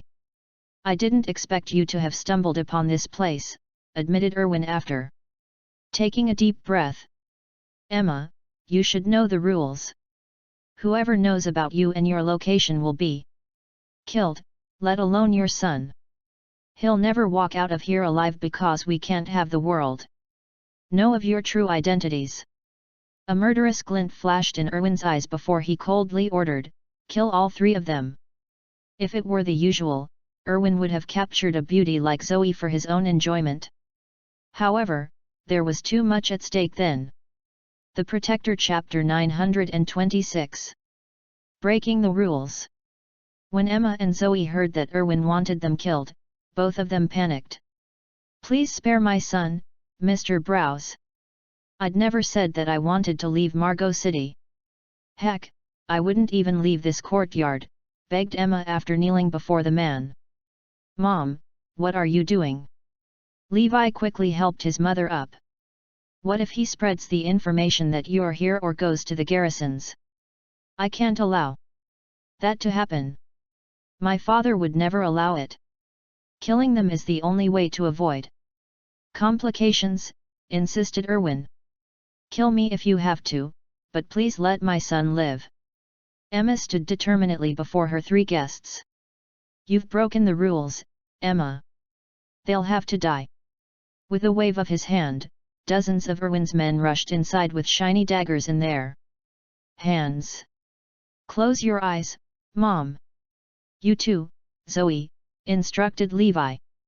The two women did as they were told, and the frightening noises that followed only made them more afraid to open their eyes. After a while, silence fell upon the scene. Afraid that something had happened to Levi, they two finally opened their eyes, only to see the other men lying motionlessly on the ground. Staring at the unscathed Levi, Erwin was dumbfounded. The man could not believe his eyes when he witnessed Levi crushing his men effortlessly. How can someone who had grown up an orphan be this powerful? Tell the king of Margot City that I'll be waiting for him here. He kept my mother here for nearly 30 years, didn't he? I want him to watch as I walk away with her, commanded Levi calmly. What? Erwin was stupefied by how arrogant Levi was. Why would he want to do it in front of my father, the king of Margot City? Levi glanced at the tombstone. This is what you've used to keep my mother here for more than 20 years. I'm going to destroy it today. Crack! Levi broke the tombstone into pieces with a strong kick while Erwin and Emma watched on with widened eyes. It had been almost 30 years since the garrisons had erected the tombstone there, and it was finally destroyed that day. Its destruction was a challenge to the garrisons and the rules that they had set for the past few decades. Erwin was so horrified that he quickly took off to find the king of Margot City. We're in trouble now, Levi. The garrisons will never let us get away with destroying the tombstone, stated Emma. The Protector Chapter 927. The Ancient Family of Erudaya. It's simple, Mom. Nobody will erect a tombstone for me while I'm alive. Anyone who tries to do so will die, responded Levi with a smile. You're too young to fully understand what you're up against, Levi. You have no idea how powerful the garrisons are.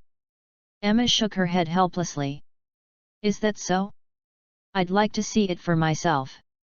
Since Phoenix was unable to gain access to their information, Levi was curious to find out. Did you know that the prominent families in Erudaya are century-old, while the ancient ones are millennia-old? The garrisons happened to be the most powerful family of them all, and they were known as the head of Erudaya. Over the years, the garrisons had gradually hidden themselves to the point that even their identities had become top secret. Still, those who knew anything about powerful families knew that the Garrison family was the most powerful in Erudaya. The Joneses were considered a prominent family in Southampton, but when compared to the Garrisons, we're nothing. Because of the inferior blood that runs in my veins, I'm not worthy of being part of the Garrison family. They refused to allow me to stay with your biological father, let alone allow you to be born, continued Emma. The head of Erudaya, hey? Interesting, responded Levi with a smile. No wonder the files on the garrisons were SSSSS level classified. I didn't know that they were so powerful. The corners of Levi's mouth lifted higher as he smirked. Too bad for them, the confidentiality of my files is SSSSSS level, a level higher than theirs. So what if they are the most powerful ancient family in Arudaya? They're no match for me. What the most powerful ancient family says shall go. They allowed me to give birth to you. But in exchange, I was to be imprisoned here. You'd broken the rules when you'd destroyed the tombstone, and they won't take it lightly. Emma was in despair because she knew that the Garrisons would never allow any of them to leave Margot City. Not to mention, letting the world know that Levi was a Garrison. They had every reason to make the four disappear from the face of the earth. I don't mind dying, but I don't want to see my son being killed. I'd only just met him. The thought was enough to bring Emma to tears once again. Zoe was almost as frightened as her mother-in-law when she heard about the Garrisons. Even the Joneses of Southampton submit to them, so how can we hope to fight against a family that is so powerful? They'll probably merely have to lift a finger to obliterate us. Zoe shuddered when she thought of how superior the Garrisons were. To her, it was like a battle between gods and mortals. Zoe then glared at Levi before she scolded him. Levi, you're far too impulsive. You may not care about yourself, but you've endangered your mother. Why can't we just think of another solution? The Protector Chapter 928. The one who imprisoned my mother. Emma could not help but agree with Zoe because her daughter-in-law was right about her son being impulsive. I'm happy that my son is capable, but he has to learn how to pick his fights. Now that the tombstone has been destroyed, it wouldn't make a difference even if I stayed. So let's get out of here before the king of Margot City arrives, requested Emma. We're in no hurry, Mom, responded Levi with a smile. What? Both Emma and Zoe were stunned by Levi's response. What is Levi thinking? He's the one who wanted me to leave with him earlier. Now that I've agreed, why are we not leaving? Don't worry. We will leave eventually, but I have a score to settle first, assured Levi when he noticed how confused the two seemed. I'll make them pay for what they'd done to you for over 20 years, so we'll wait for them. Here. The past doesn't bother me. What's important to me is your safety. Trust me, you wouldn't want to face the king of Margot City. Let's just leave. Silas, get them out of here, ordered Levi after forcing his mother and wife into the car. Silas then quickly drove away, leaving Levi alone. Before long, the king of Margot City arrived with a dozen cars and several trucks, as hundreds of men stepped out of the vehicles. As the title suggested, the man was the king of the city, and he could summon hundreds to the courtyard with a raise of his arm. When the king of Margot City, Amos, and his son arrived, they only saw a calm-looking man. The man, with his hands behind his back, looked as though he was waiting for them.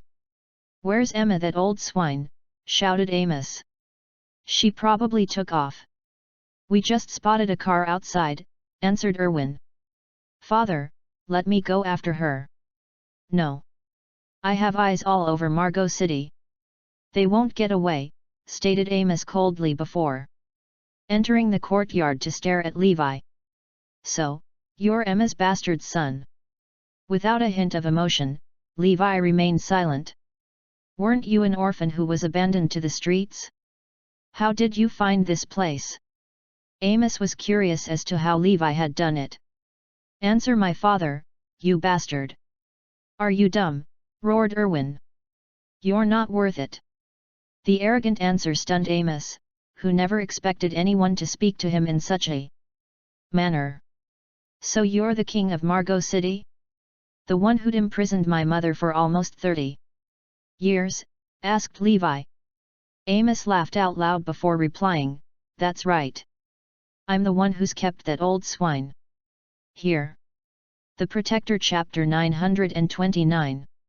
Reward for killing Levi. The garrisons only wanted me to keep the old swine in Margot City. It was me who decided to imprison her in this city block, forbidding anyone from socializing with her. I also made her clean the sewers and deliberately raised the prices for the medications to torture her. The man seemed to enjoy remembering how Emma had suffered. You may not have seen it before, but it was amazing to watch her writhe in agony during the rainy days. I'll never forget the sight. There's only so much a person can take before they succumb to the pain. Levi's face darkened as he clenched his fists. Are you even a human being? Do you have a conscience? Asked Levi coldly. Amos laughed once more. Calm down, boy. You should blame your mother because this is what happens to people who have offended the garrisons. I could have treated her a lot worse, you know. Erwin agreed, it's true. I only give her a casual beating once every 3 days and a serious one, once every 5 days. The old swine can really take a beating, can't she? She's still alive after all of these years. What a miracle! Listening to their conversation, Levi tried his best to hold back his tears. These heartless animals. Look at how upset he is. I think that he wants to kill us. Look at how scary his face is. The men ridiculed Levi for being angry and had a good laugh for themselves. Levi then smiled with a murderous intent. I'm guessing that everyone present had a hand in bullying my mother, right? Asked Levi coldly. That's right. Every single one of us has hit your mother before. So what? Then, Amos and all his men continued to laugh. Good. I just needed to hear you say it because you'll all pay for hurting my mother. Promised Levi before his mouth curved into a disturbing smirk. He had not had a good fight since he had gotten back from the front line of the war zone. Even taking Assassin 47 was a breeze. Today's going to be different because these people will suffer my wrath. How unfortunate for them to have met the god of war. Make us pay? Who do you think you are? Look around. You're outnumbered. Once again, the men laughed as though Levi had made a fool of himself. I've heard that he's skilled at fighting. Let's put that to the test. Seize him, ordered Amos as dozens of men rushed forward. The garrisons will reward me for killing this boy. Amos laughed in excitement. The Protector Chapter 930. The horrifying sight of Levi. The king of Margot City was sure that his dozens of elites would have no problem in regard to dealing with Levi. Kill him. The men gave it their all to take Levi's life. Thud. Thud. Thud. The next moment, Amos froze in terror because he had witnessed the impossible. The men that he had sent to kill Levi were driven back as if they had been hit by a truck. Thump. Thump. Thump. One by one, the men fell to the ground with blood gurgling in their mouths. Their bodies twitched and squirmed before coming to a halt. The men merely passed out because of their broken ribs. Levi thought that the bone fractures were punishment enough for them and that there was no need to kill them. What? Amos and his remaining men were dumbfounded at the sight that lay before them. How can he be that powerful? We've underestimated him, Father. We need to send everyone over, suggested Erwin. Go. All of you. At Amos' command, hundreds of men broke through the courtyard walls and doors to swarm in like locusts. You're vastly outnumbered. Let's see how long it'll take before my men tire you out. Amos looked at Levi and cackled. Let's see how good you are. Then, as though they were getting ready for a good show, Erwin lit some cigarettes for his father and himself before leaning casually against a car. Due to the crowd, the two could not actually bear witness to how the battle was going, but they believed that Levi would die from exhaustion if he had not been beaten to death. The father and son merely had to wait for the result. A minute later, they started to notice their men backing away from the courtyard. Peeping through a gap in the crowd, the two were surprised to see a mountain of fallen men. In the courtyard, the men were only backing away because there was hardly any space left inside. There are people everywhere on the ground, and some are even stacked up upon others. Levi must have defeated them all. Nevertheless, how is that possible? The two were so horrified that they both dropped their cigarettes as they began to break into a cold sweat. Then, they finally spotted Levi, the god of war himself. Wherever the god of war went, people were bound to drop like flies. Like a powerful weapon, the man could break bones just by swinging his iron fists. The invincible god of war had no problem in defeating hundreds of Amos men. Horror. It's pure horror. The situation that unfolded next was rather unbelievable. The Protector Chapter 931. My mother got lucky. Like a cannon, Levi shot his right fist into a man and sent him flying toward the crowd. It was as if the man had been hit by a sports car with 500 horsepower. Crack! Crack! Crack! In an instant, more than 30 men were sent flying as the sound of bones cracking filled the air. Those who were hit by Levi either had broken ribs, broken backs, or broken legs. None of them walked away without a bone fracture because Levi's punches were unbelievably powerful. Amos was stupefied at the sight. How can someone be this terrifying? Levi put on a show as he cruelly beat up hundreds of men, making them wail helplessly. Instead of killing those men, Levi crippled them as punishment for hurting his mother. Sigh. Levi sighed with relief as he dusted off his hands. Around him were people laying over all the place, stacked up like mountains. While Levi stood there with his chest puffed, the Brazos froze with their mouths wide open. The two had trouble believing what they had just witnessed. Is he even human? He just crippled almost 600 men by himself. These men will be bedridden for a year. Thud.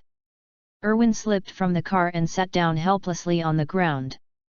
This is just too frightening. I've never seen anyone this good. You're next. Step by step, Levi walked toward the two. We're sorry. You should know that we've actually treated your mother fairly. We never gave her a hard time, stuttered Erwin. That's funny. Didn't you just tell me about how you used to torture her? Levi sneered. Amos smiled apologetically before responding, We were merely kidding. Why would we torture your mother? We wanted nothing but the best for her. It's true. We've been good to her. Just think about it, Mr. Garrison. It's been nearly 30 years. How could she have survived if we weren't good to her, reminded Erwin. She would have passed away a long time ago if we'd tortured her, but she's alive and well. That proves that we've been nice to her, added Amos with a smile. That's because she got lucky.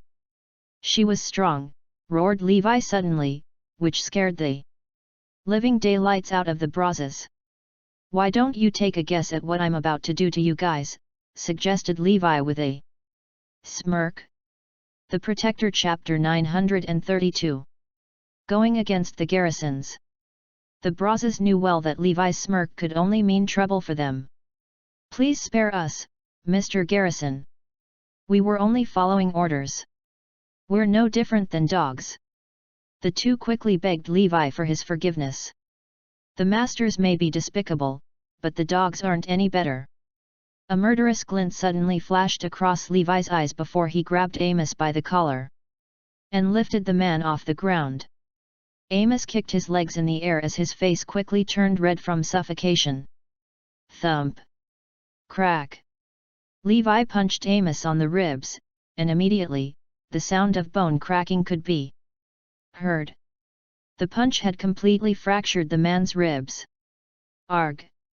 Amos cried out in agony. Thump! Crack! Arg! The other side of his rib cage was broken too. Thump! Crack! Next was his breastbone, which collapsed after it was struck. Thump! Crack! Another punch landed on his nose, and Amos' face was sunken in. Thump! Crack! Thump! Crack! Levi smashed every bone in the man's body, including his arms and legs. The king of Margot City had bone fractures all over his body. His bones were so smashed up that they were almost powder-like. Amos passed out 8 times during his beating. He would wake up when Levi's punches landed on him before passing out again, and he continuously screamed with pain. Now, it's your turn. Levi threw Amos aside before picking Erwin up. Like what he had done to the man before, Levi broke Erwin's bones, one by one, with his punches. Erwin was weaker than his father. The son passed out 13 times and screamed even louder. The two went through hell at Levi's hands and could only lie motionlessly on the ground. Because all of their bones were broken. Compared to what my mother has been through, this is mercy. I should have simply killed you, stated Levi calmly. The Brazos looked at Levi with fear because they knew that the man would continue to haunt them in their dreams. You're only alive because I need you to send the Garrisons a message, explained Levi. Tell them that Levi Garrison's back and that nobody is to imprison my mother. I'll kill anyone who tries to do so. One more thing. Tell them that I'll pay them a visit soon. The most powerful ancient family in Arudaya is now my enemy. The Protector Chapter 933. We will not bow to an orphan. I admit that you're powerful, but you're nothing. Nothing compared to the Garrisons.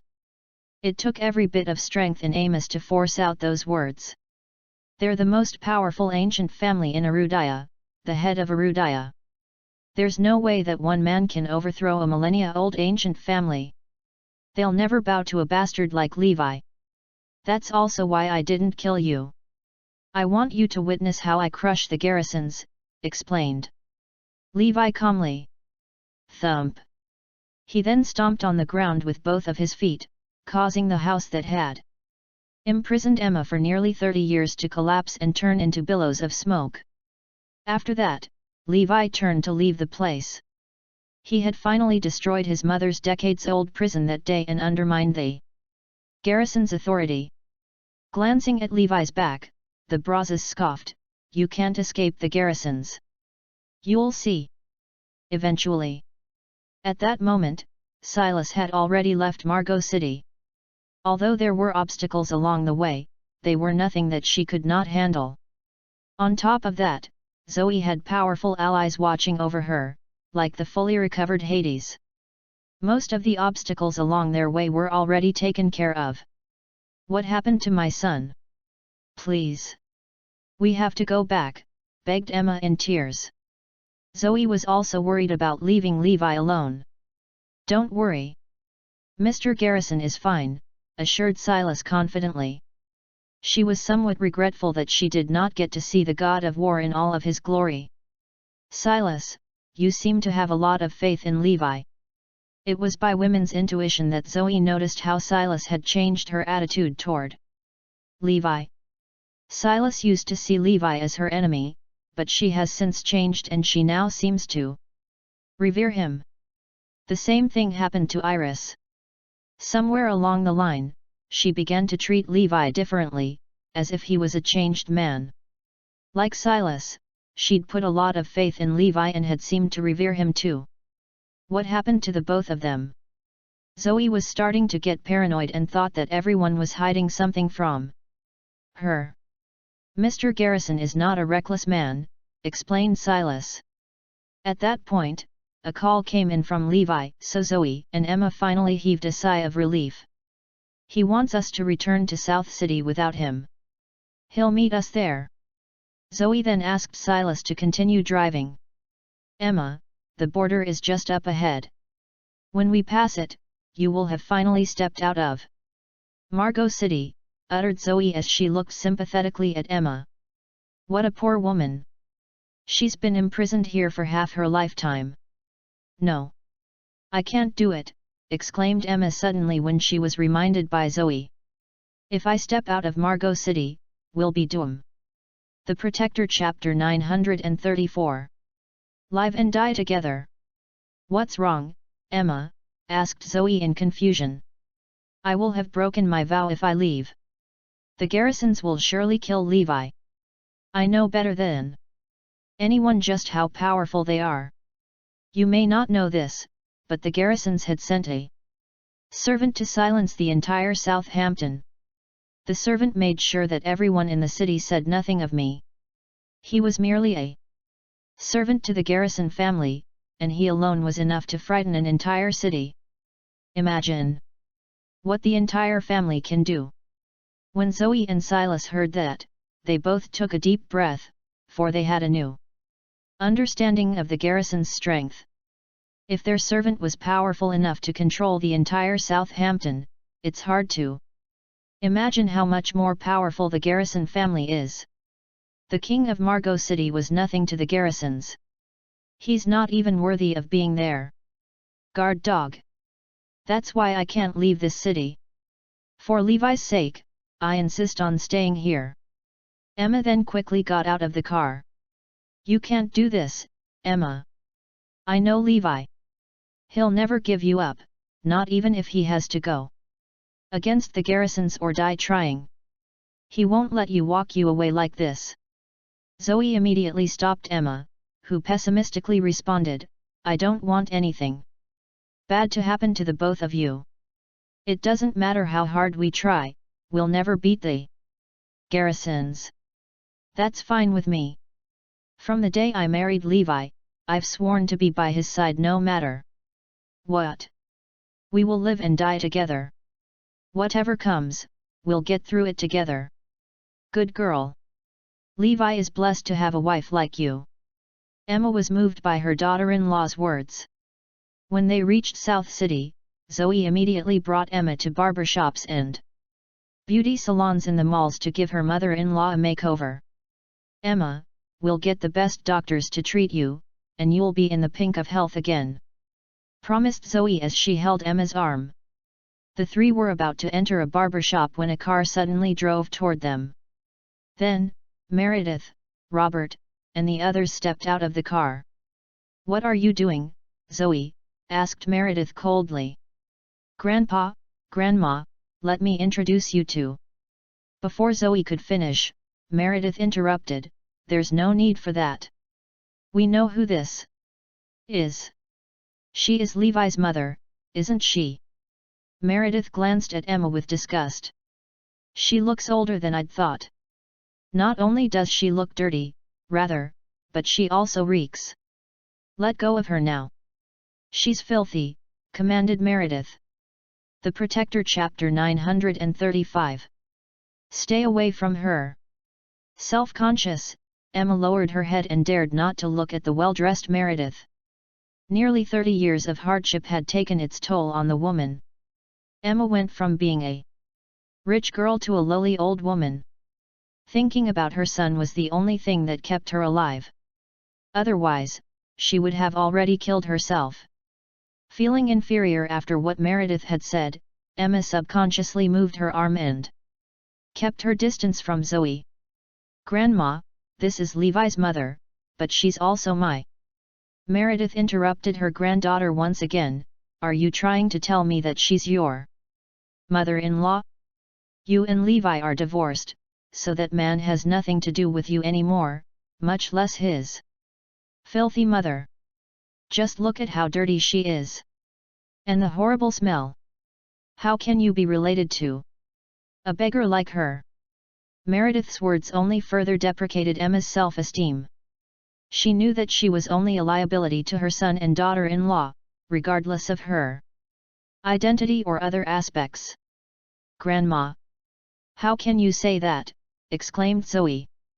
Do you even know what you're doing, Zoe? Have you no idea who you are? You're the director of the Oriental Star Group, and your net worth is more than 10 billion. You're even in charge of a 50 billion project. Let me also remind you that you're the granddaughter of the prominent black family. How can you stand next to a beggar? To make things worse, she's the mother of your ex-husband. Are you not ashamed of yourself? Meredith did not give her granddaughter a chance to speak. You're a famous entrepreneur. In this city, people look at you as you walk down the street, and paparazzi stalk you. Imagine if they'd caught you walking around with a beggar. It'll ruin both you and your company. Not to mention the Black family. Have you not thought of these consequences? Your grandma is right. Our family may not be of noble descent, but we're respected in South City. We'll let go of what happened between you and Levi, but we'll never agree to you hanging out with his filthy mother. Now come with us, chimed in Robert, who then forced his granddaughter into the car. You too, Silas. Meredith pushed Silas to the car herself, and there was nothing that Silas could do about it. After all, she did not want to argue with Meredith, so she secretly texted Levi. If I see you disturbing my granddaughter again, I'll kick you out of South City, you beggar. Threatened Meredith before leaving. Vroom. Left alone in a strange place, Emma felt as though her surroundings were spinning around her. The Protector Chapter 936. The Tragedy of a Wrong Match. Emma began to regret leaving Margot City. Not only have I upset the Garrisons, but I've also affected Zoe's life and business. Possibly even her relationship with Levi. Zoe's family was right in keeping their distance from me. That way, the Garrisons won't go after them. Looking around, Emma only felt increasingly self-conscious and afraid. I'll probably be doing everyone a favor if I'd just killed myself. Mom. Just when Emma was considering suicide, she heard her son's voice. Levi, your wife. I know, Mom. Don't blame yourself. No one despises my mother. Afterward, Levi gave his mother a makeover, which caused her to look much younger than before. Although traces of her age and the hardship that she went through could not be removed, Levi believed that things would only get better for his mother from there on forth. The son promised to never allow his mother to suffer again. Mom, do you want to go to Southampton? Asked Levi. Surprisingly, Emma shook her head. No. Bad things have happened to people around me. The Jones family was almost ruined because of me. Then, we'll stay in South City for now. After Zoe and I get married again, we'll move to Northampton. Levi did not want his mother to be in danger, so he brought her back to the war zone compound. Emma was relieved to see the compound again. She would have been uncomfortable if she were to stay in a big manor.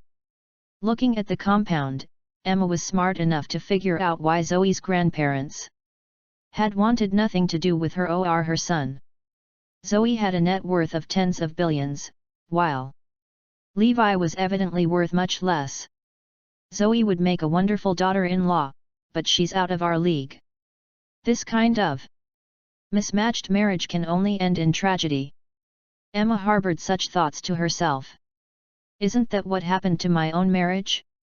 The Joneses were not worthy of the Garrisons, and hence, my tragedy. I should dissuade Levi from marrying Zoe because I know that it's not going to end well. At the compound, the Azure Dragon and his gang knelt before Emma when they found out who she was. Oh, there's no need for such courtesy. Please get up. Emma chuckled. They are family to me, Mom. You'll be safe here with them. Nobody's going to bully you when they're around, assured Levi. As comforting as that sounded, Emma was not convinced that any of them could stop the Garrisons. If only it were that easy. The Protector Chapter 937. Get rid of them. Little did Emma know that kneeling before her was the 5 Great Wars Regiment. Other than the god of war himself, no one else could match them. In fact, the cavalry regiment was also hiding in the dark and ready to pounce. With those warriors around, nobody would dare to attack the compound. On the other side, Meredith had Zoe kneel on the ground back at home as punishment. "You'll only get up when you admit to your mistake." Rage flowed through Meredith like lava. "What's going on, Mom?" "What did Zoe do?" asked Aaron and Caitlin as they hurried over. "You'll never guess who she'd gone out with today." "It was Levi's filthy mother," shouted Meredith as she glared at the two. "Isn't Levi an orphan? How would he have a mother?" The couple looked at each other in bafflement. "You two really don't know, do you? Levi's no orphan because his mother is alive. It's a shame that she turned out to be a beggar, though. The woman looked older than me. The wrinkles on her were horrifying. She was dirty and smelly like someone who had just crawled out of the sewer," complained Meredith.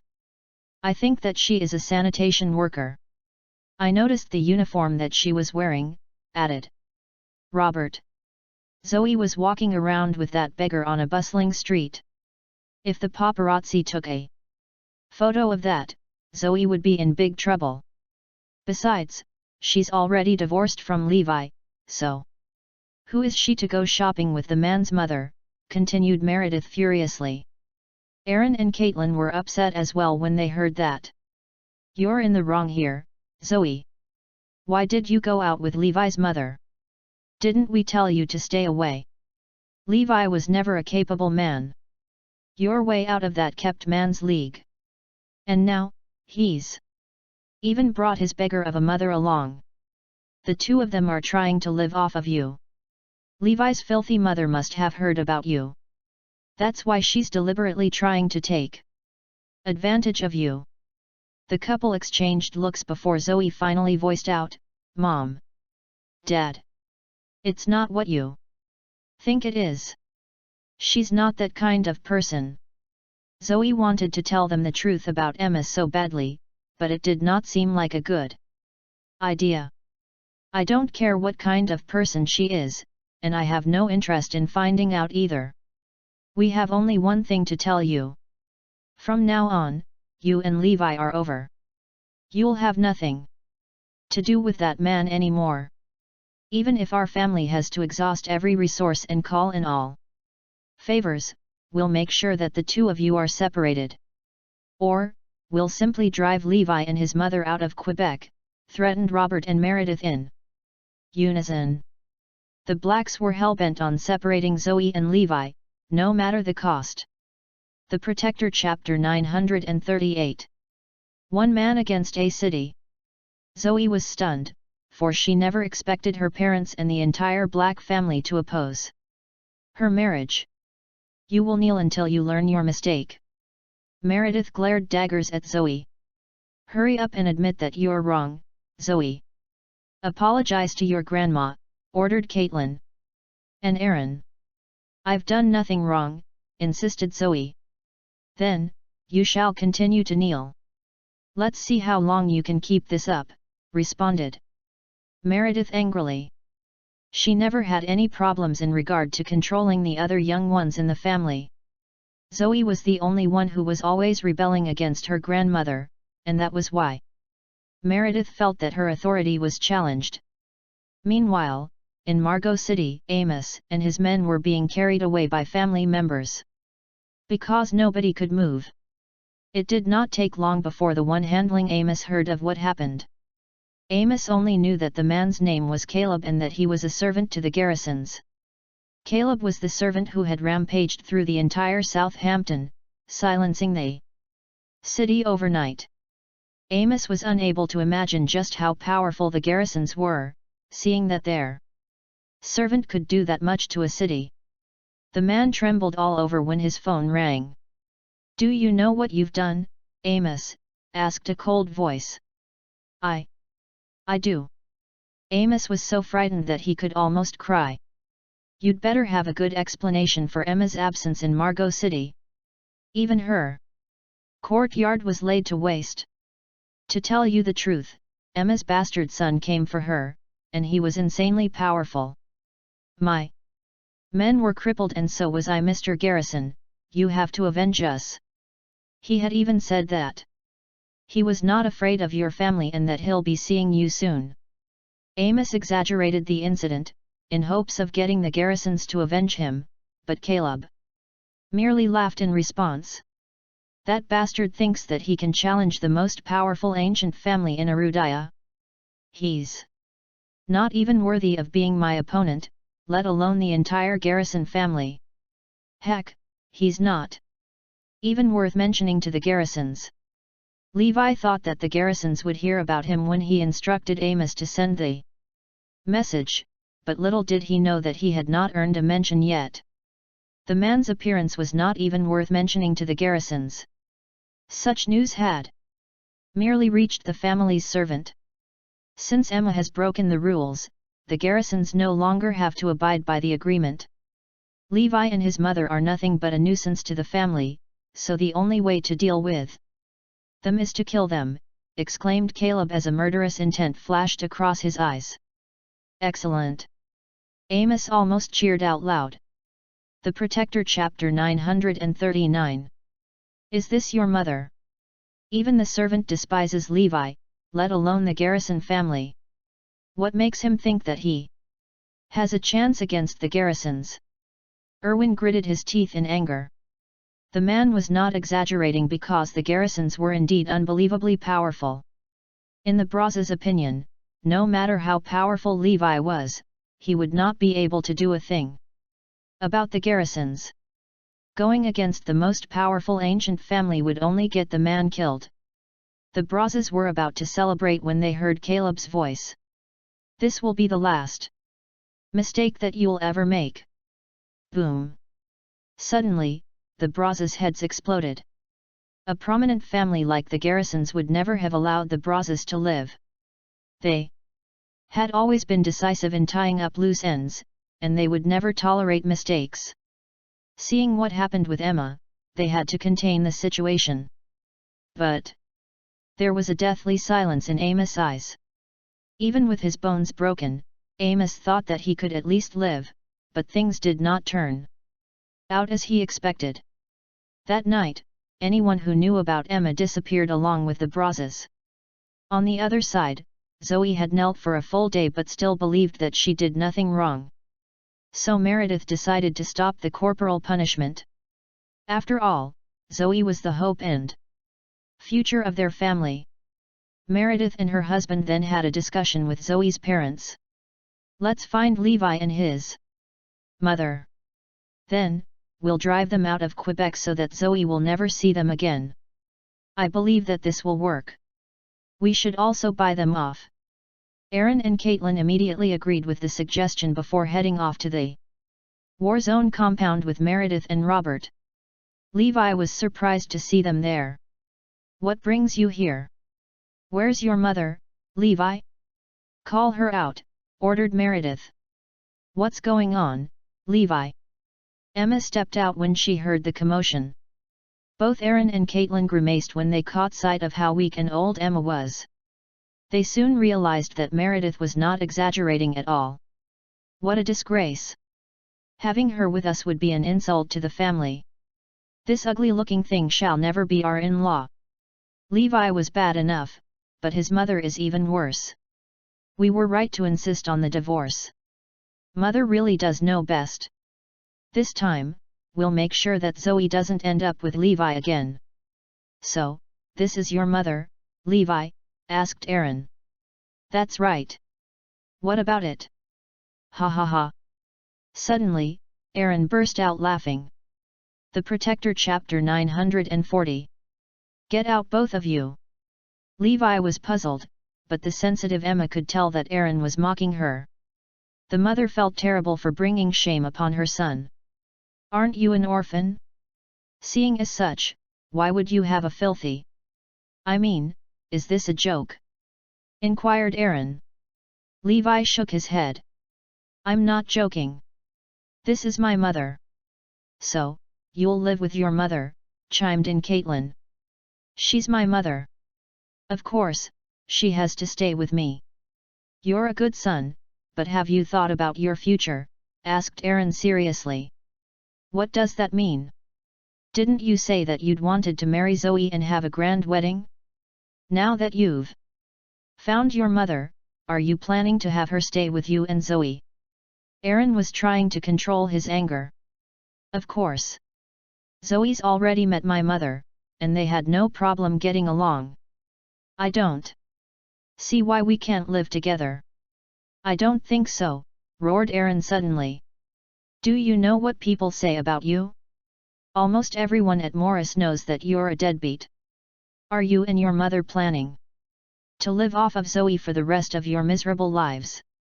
Caitlin then chimed in, are you going to bring your father home with you too? Do you seriously think that Zoe owes your family that much? Supporting you wasn't enough? Now, she has to support your parents too. We wouldn't complain if they'd at least looked decent, but just look at your mother. She's nothing but a disease-carrying old hag. You've brought shame to Zoe. What has she done to deserve this? Under the couple's barrage of insults, Emma broke down in tears. I'm nothing but a liability to my son. Besides, Zoe's the star entrepreneur of Quebec. Her net worth will reach 50 billion, if not hundreds of billions, in the future. She'll be one of the elites in the upper class while your mother will remain a lowly sanitation worker. You and your family are not worthy of Zoe, voiced Meredith. People will make fun of us for having in-laws like you, added Robert. Emma trembled all over when her worries actually came true. She knew that her son could never be with Zoe because their relationship could only end in a tragedy. So what? What exactly are you guys here for? Asked Levi with a smile. Aaron and Caitlin were acquainted with Levi, so it was hard for them to be straightforward with the man. We want you and your mother to leave Quebec. Meredith sneered. The Protector Chapter 941. You need to realize that you'll never be with Zoe. You're not worthy, so we won't let you have her. Not only that, but you also have to leave Quebec. Having you here will only affect Zoe, so we want both you and your mother to leave. Seeing how straightforward Meredith was, Robert quickly added, of course, we'll make it worth your while. You'll receive 50 million and you'll be assigned jobs in real estate. That should be enough to last you a lifetime. Our only condition is that you leave Zoe alone. Aaron took a deep breath while Caitlin sighed. We're friends, right? Hence, please do this for Zoe and us. You should take the offer, Levi, urged Emma with mixed feelings. Hey! Meredith and the others were surprised to find that Emma was not a gold digger like they had expected her to be. They never expected her to agree with them.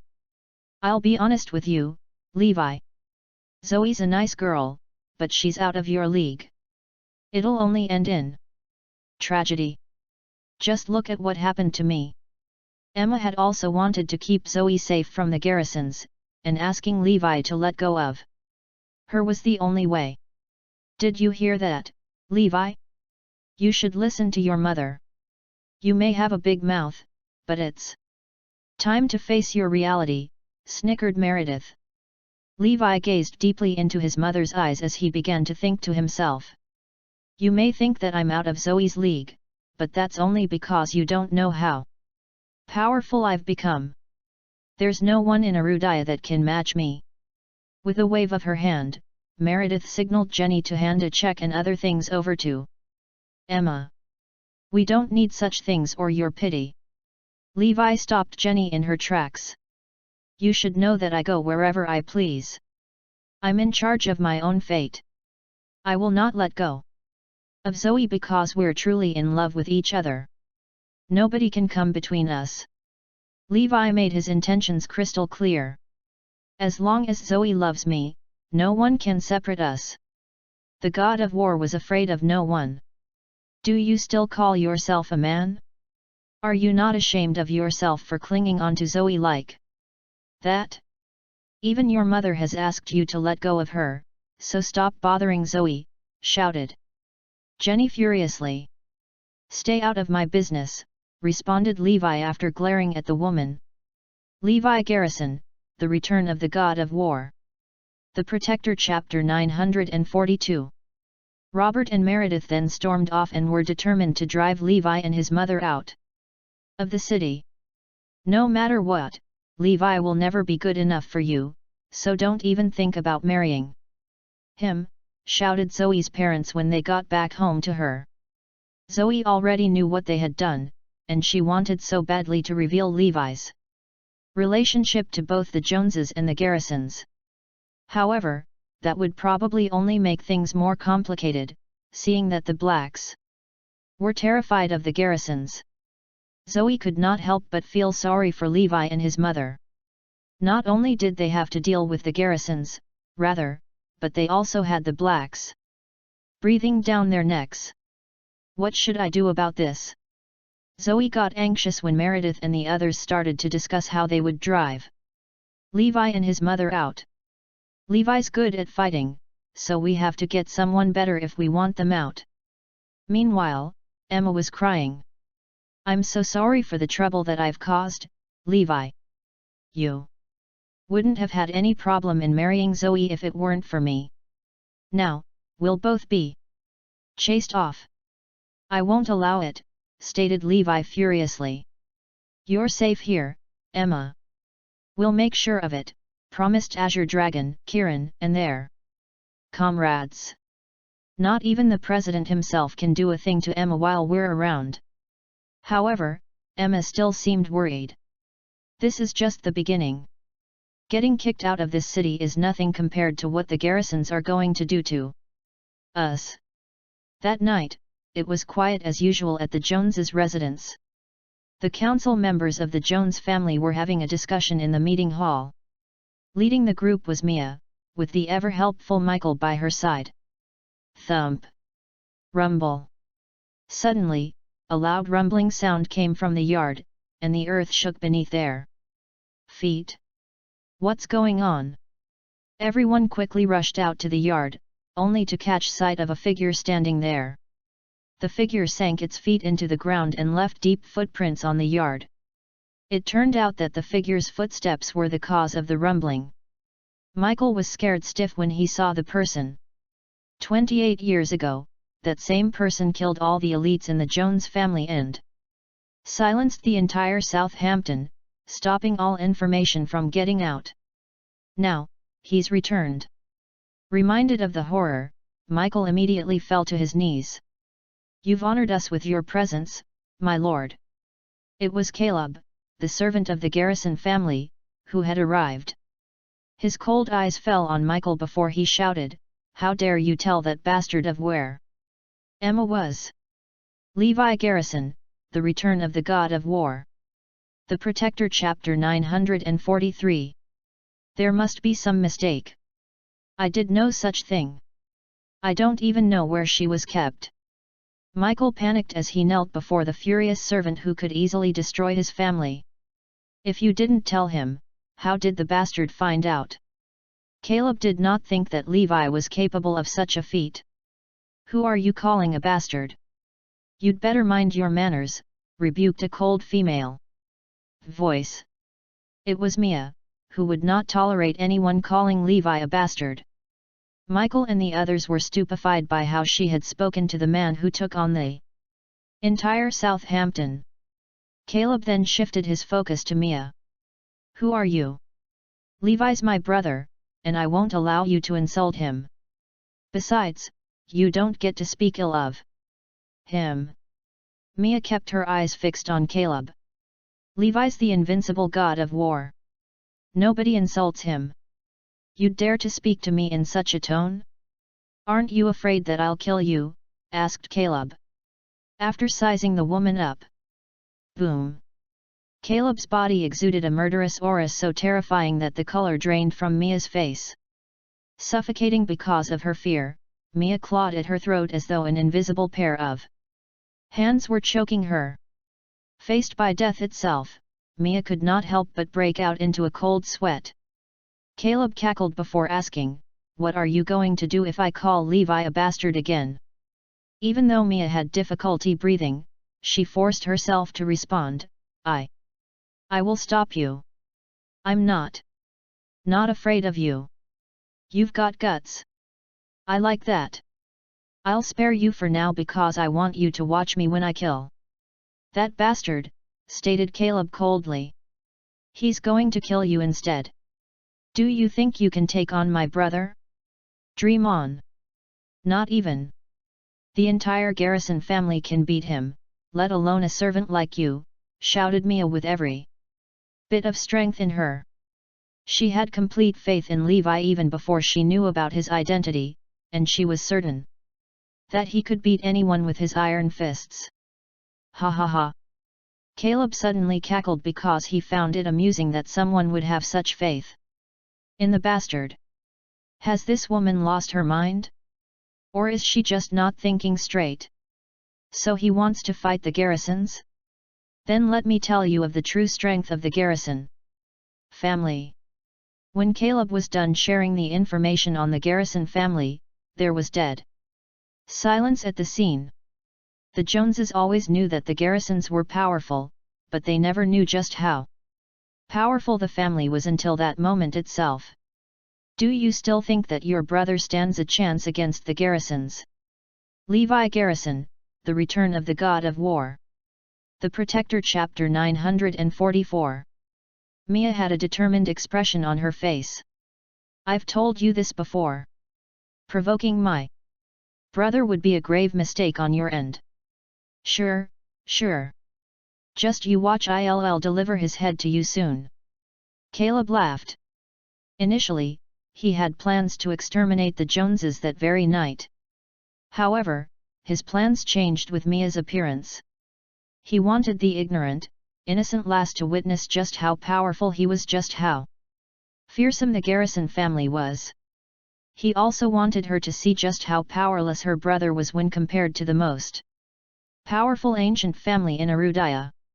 When Caleb arrived at Greenfield Mansion, the place in which the three musketeers were, a funeral was being held, much to his surprise. He was soon made aware of what happened. A cold look appeared in Caleb's eyes. What? Emma's child killed Klaus Gonzalez in front of Osborne in the Peace Hotel? That B*****. He's too arrogant and powerful. We're discussing how to get rid of him. The three musketeers wanted to weep but failed to shed a tear. Although the three musketeers and Osborne were nothing in Caleb's eyes, he had already subjugated them once 20 years ago. However, they were talking about Southampton's strongest presence, after all. To think that a lowly orphan could do all of this? That's terrifying. Well, he has the blood of the Garrison clan flowing through him, after all. While he is a lowly commoner, that doesn't mean that he's weak. Caleb chalked Levi's power up to him having the Garrison clan's blood running through him, negating the latter's own efforts and merits in the progress. It's no surprise then that he's so exceptional. He would only be more powerful if we'd given him more resources, the three musketeers remarked, flabbergasted. Yes, that's right. If we allow him to continue to do as he pleases, there will come a great calamity, posing much threat to the family. Therefore, I will kill him myself. Coldness radiated from Caleb's eyes. Originally, he had planned to send the three musketeers to get rid of Levi, because if he had done it himself, he would have risked revealing his identity. Although he was merely a servant, he was rather invaluable. Hence, someone like Levi had no right to be granted the honor of getting killed by him. However, his interest was piqued once he caught news of just how powerful Levi was. Killing a prodigy would grant him a great sense of achievement. If you're the one who's going to kill him, then he's just as good as dead already. After some investigating, we've found out that he's currently at South City. The three musketeers grinned widely. Klaus will finally be avenged. That night, Emma had a horrible nightmare. The servant, Caleb, who once had the whole of Southampton under his thumb, had come to kill both her and Levi. Schlug. In the nightmare, she saw Levi getting stabbed in front of her very two eyes. She woke up with a start. When she opened her windows to get some air, she realized that it was not a dream. It was real. Caleb's really here. Levi Garrison, The Return of the God of War. The Protector Chapter 945. On the wall of the war zone compound, a shadow was cast. Emma knew all too well who that shadow belonged to. It was Caleb. The Garrison family had sent someone in their inner ranks. "Come on out, Emma and her commoner son." That one sentence enveloped the entire courtyard in silence.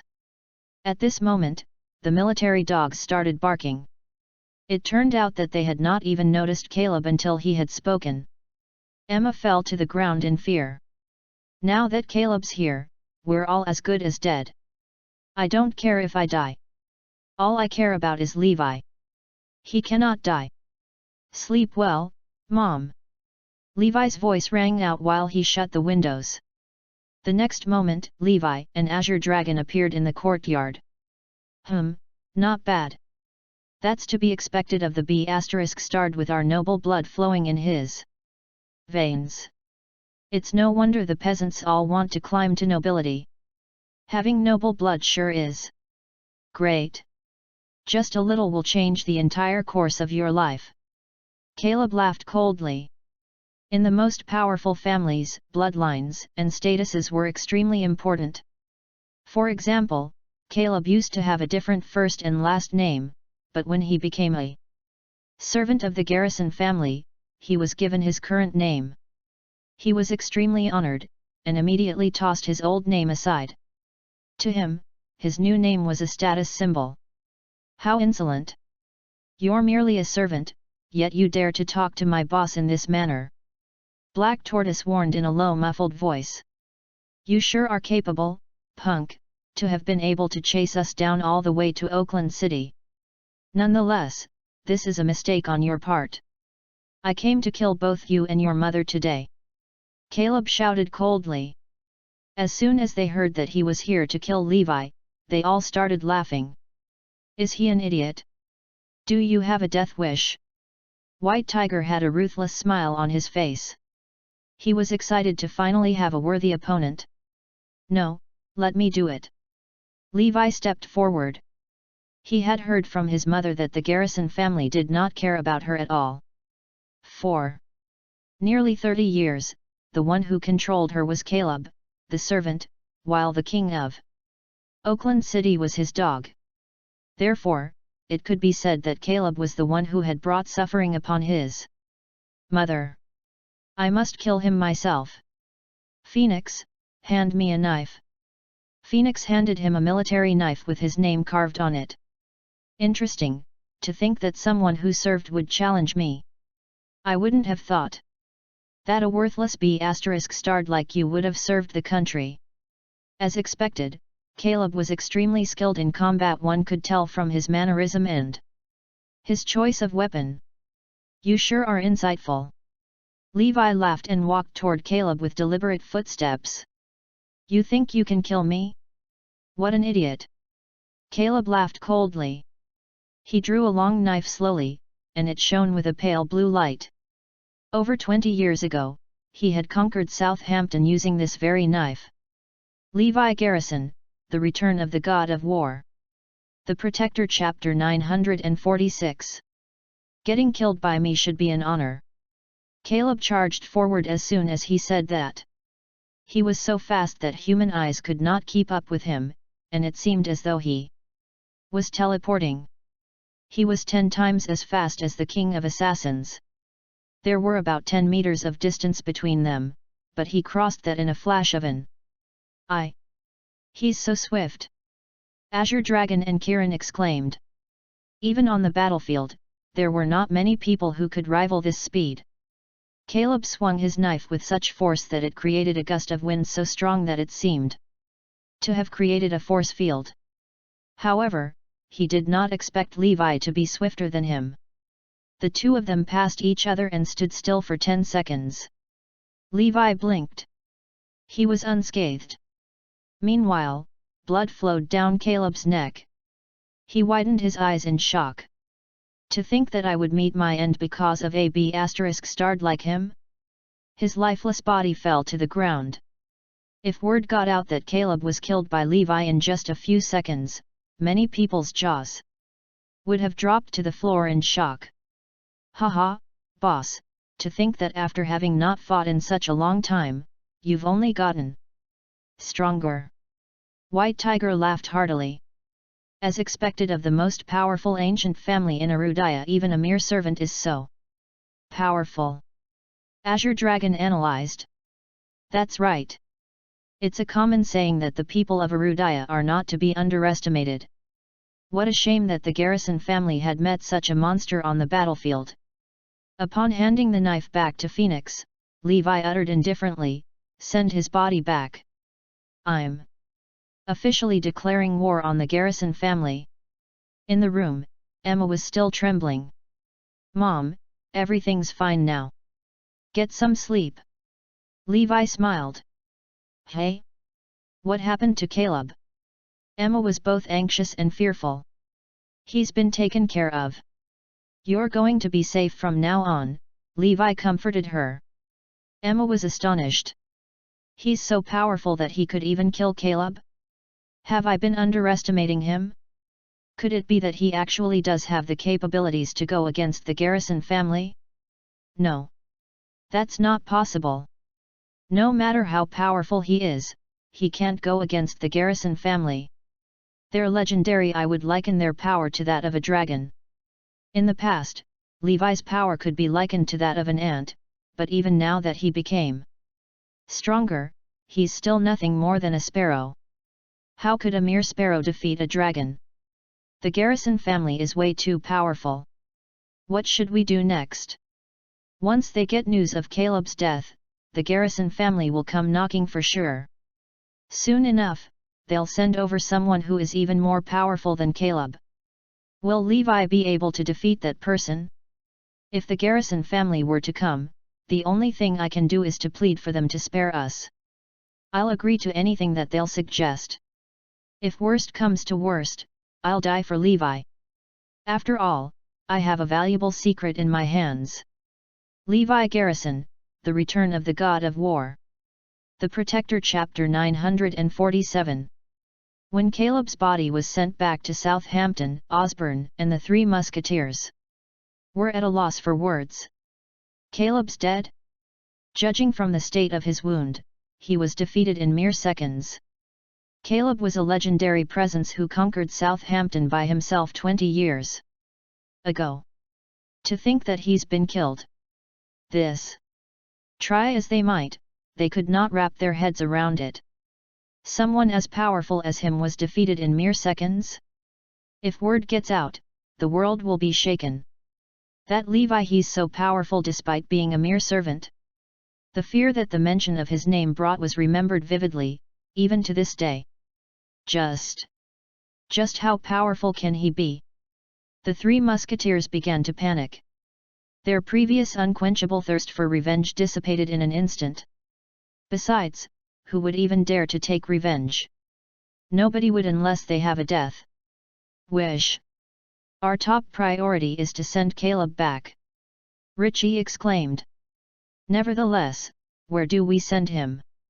It's not like we have that many connections, Perseus pressed forth. When compared to the Garrison clan, they were not even as good as whimpering dogs. Mr. St. Jacques, we can only count on you. You have many connections. The Three Musketeers looked toward Osborne. He shook his head. Even so, I don't have connections with the most powerful ancient family in Erudaya. I don't even have the right to kneel at their door. The Three Musketeers sighed in defeat. The Garrison clan is way too powerful. To think that even Osborne isn't acquainted with them. However, I do know of a patriarch of one of the Garrison clan's branch families, Jonah Garrison, Osborne admitted. Amongst all the families, there were regular families too, they were called royal families. Above them, there were imperial families. It may have been a bit of an exaggeration, but it could be said that, in the past, they would be equivalent to the relatives of the emperor. Of course, that was simply a metaphor. And imperial family was, after all, just a title. Not only did they reach the top using terrifying strength, but they also had hundreds of years of heritage and experience under their belts. Normally, the imperial families would reign for 500 years, or even more than 1,000 years. Hence, the sheer power of a family that had maintained its status for that long could only be imagined. Yet, the Garrison family was merely a branch family of the Oakland City Garrison clan. That was the sheer strength of the Garrison clan. Alright, seeing as such, let's send Caleb to the Haven Garrison clan so that they'll know about this as well. The three musketeers agreed in unison. Hopefully, they'll send someone really powerful this time to take care of that punk. My anger will never cease, Osborne shouted. At this moment, the Black family was racking their brains on how to get rid of Levi and Emma. Sending someone to chase them out should be reserved as the last alternative. Does anyone have any better ideas? Meredith asked. Logan turned toward her and grinned. Grandma, I have an idea. Let's do this. After he revealed his plan, Meredith immediately started applauding. That's good. Logan's idea is great. With this, we'll definitely be able to chase them out. Everyone in the room had a smile on their face. Levi Garrison, The Return of the God of War. The Protector Chapter 948. Logan's plan was simple. It was to restrict every aspect of Levi and Emma's lives, making their lives in the city unbearable. That way, they would willingly leave on their own. Grandma, let's put this plan into action immediately. Logan exclaimed. Just watch, Levi. I'll make it so that you and that WH*re of a mother of yours can't do anything in South City. A few days passed, and Emma had gradually gotten used to life in South City. After she made breakfast for Levi in the morning, she went to the market nearby to buy fresh meat and vegetables for dinner. After she picked out the vegetables, she handed them to the stall owner. He was just about to weigh them when he got a good look at Emma's face. No, I can't sell these to you. He immediately took them back. Hey! Emma was startled. That was strange. Why would he not sell them to me? However, she did not let it get to her and went to the stall next to it. To her surprise, she was met with the same response. Leave. The stall owner chased her away. She noticed that the other stall owners acted as if they had seen a ghost whenever they laid their eyes upon her, and they all avoided her like the plague. It was at this moment that she realized that something was wrong. She walked to the other end of the market, far away from where she was. I'm not selling these today. Yet another stall owner yelled as soon as he saw her. She was puzzled. Aren't they buying it? She pointed at the other customers at the stall. So, why can't I? You're right. I can sell my vegetables to anyone, just not you. Go away. Don't disrupt my business. The stall owner chased Emma away forcibly. Emma wandered around the market, exasperated. She tried to buy from the stall owners again, but nobody was willing to sell anything to her. No matter whether it was vegetables, meat, or other goods. It was as if she had been shut out by the entire city. Everyone avoided her as soon as they saw her. She tried going to another market, but the result was still the same. Nobody was willing to sell a single thing to her. It was the same even at the supermarket. This time, they would not even let her in. At this point, she realized that someone was behind all of this. She tried going to other places. The shopping mall, the restaurant, the hotel, none of them let her in. It was as if she was on some kind of blacklist for everyone in the city. She could not even board a bus or taxi. It seemed as though someone had made it so that it would be impossible for her to go about her life in the city. It was a cloudy day, and her illness was already acting up. She wandered around aimlessly on the streets while bearing with the pain. Gradually, the terrible pain built up, leaving her forehead full of sweat. Her knees buckled and she could not even walk. With great difficulty, she finally found a pharmacy and hurriedly entered it. She grabbed some medicine to alleviate her symptoms. "Get out! You're not welcome here." Levi Garrison, The Return of the God of War. The Protector Chapter 949. Emma was just about to exit the pharmacy when someone shoved her from behind. She staggered and fell onto the ground. The pain from both her fall and her illness made her eyes spin. However, she did not give up and continued to search for other pharmacies. She visited 4 or 5 other pharmacies, but the result was still the same. They did not even let her set foot in the door. In the 6th pharmacy, the owner was slightly more kind-hearted than the rest. "Just leave. I'm sure that you've already visited all of the pharmacies in South City. No one will sell the medicine to you. You should go to another city. Don't blame it on us, okay? We have no choice in the matter." Emma finally gave up. "Someone's deliberately making life difficult for me. Even all the shops in the city are in on this. Especially the pharmacies." The pharmacies were the most important to her. She could survive for a few days without food, but not without her medicine. She would die from the pain. "I'll persuade Levi to leave this city when I get back. And to stop troubling Zoe. I know that I'm a bearer of ill luck. Anyone who comes into contact with me will surely have misfortune befall them. This time, it was my son and daughter-in-law." As she walked back, she felt her head spinning. She fell onto the ground with a thump. When she woke up, Phoenix was by her side. "Aunt Emma, what's happened?" Phoenix was so anxious that she was on the verge of tears. Emma told her everything that had happened. "Phoenix, please help me to persuade Levi to leave South City," she begged. "What? They all shut you out and refused to sell anything to you?" Phoenix was about to explode from anger. "Preposterous! We're talking about the God of War's mother here. To think that she would be treated this way." Phoenix brought Emma to the market to see what would happen, and sure enough, she was chased out of every shop. Phoenix wanted to take care of the matter right then and there but decided that it was better to inform Levi of it first.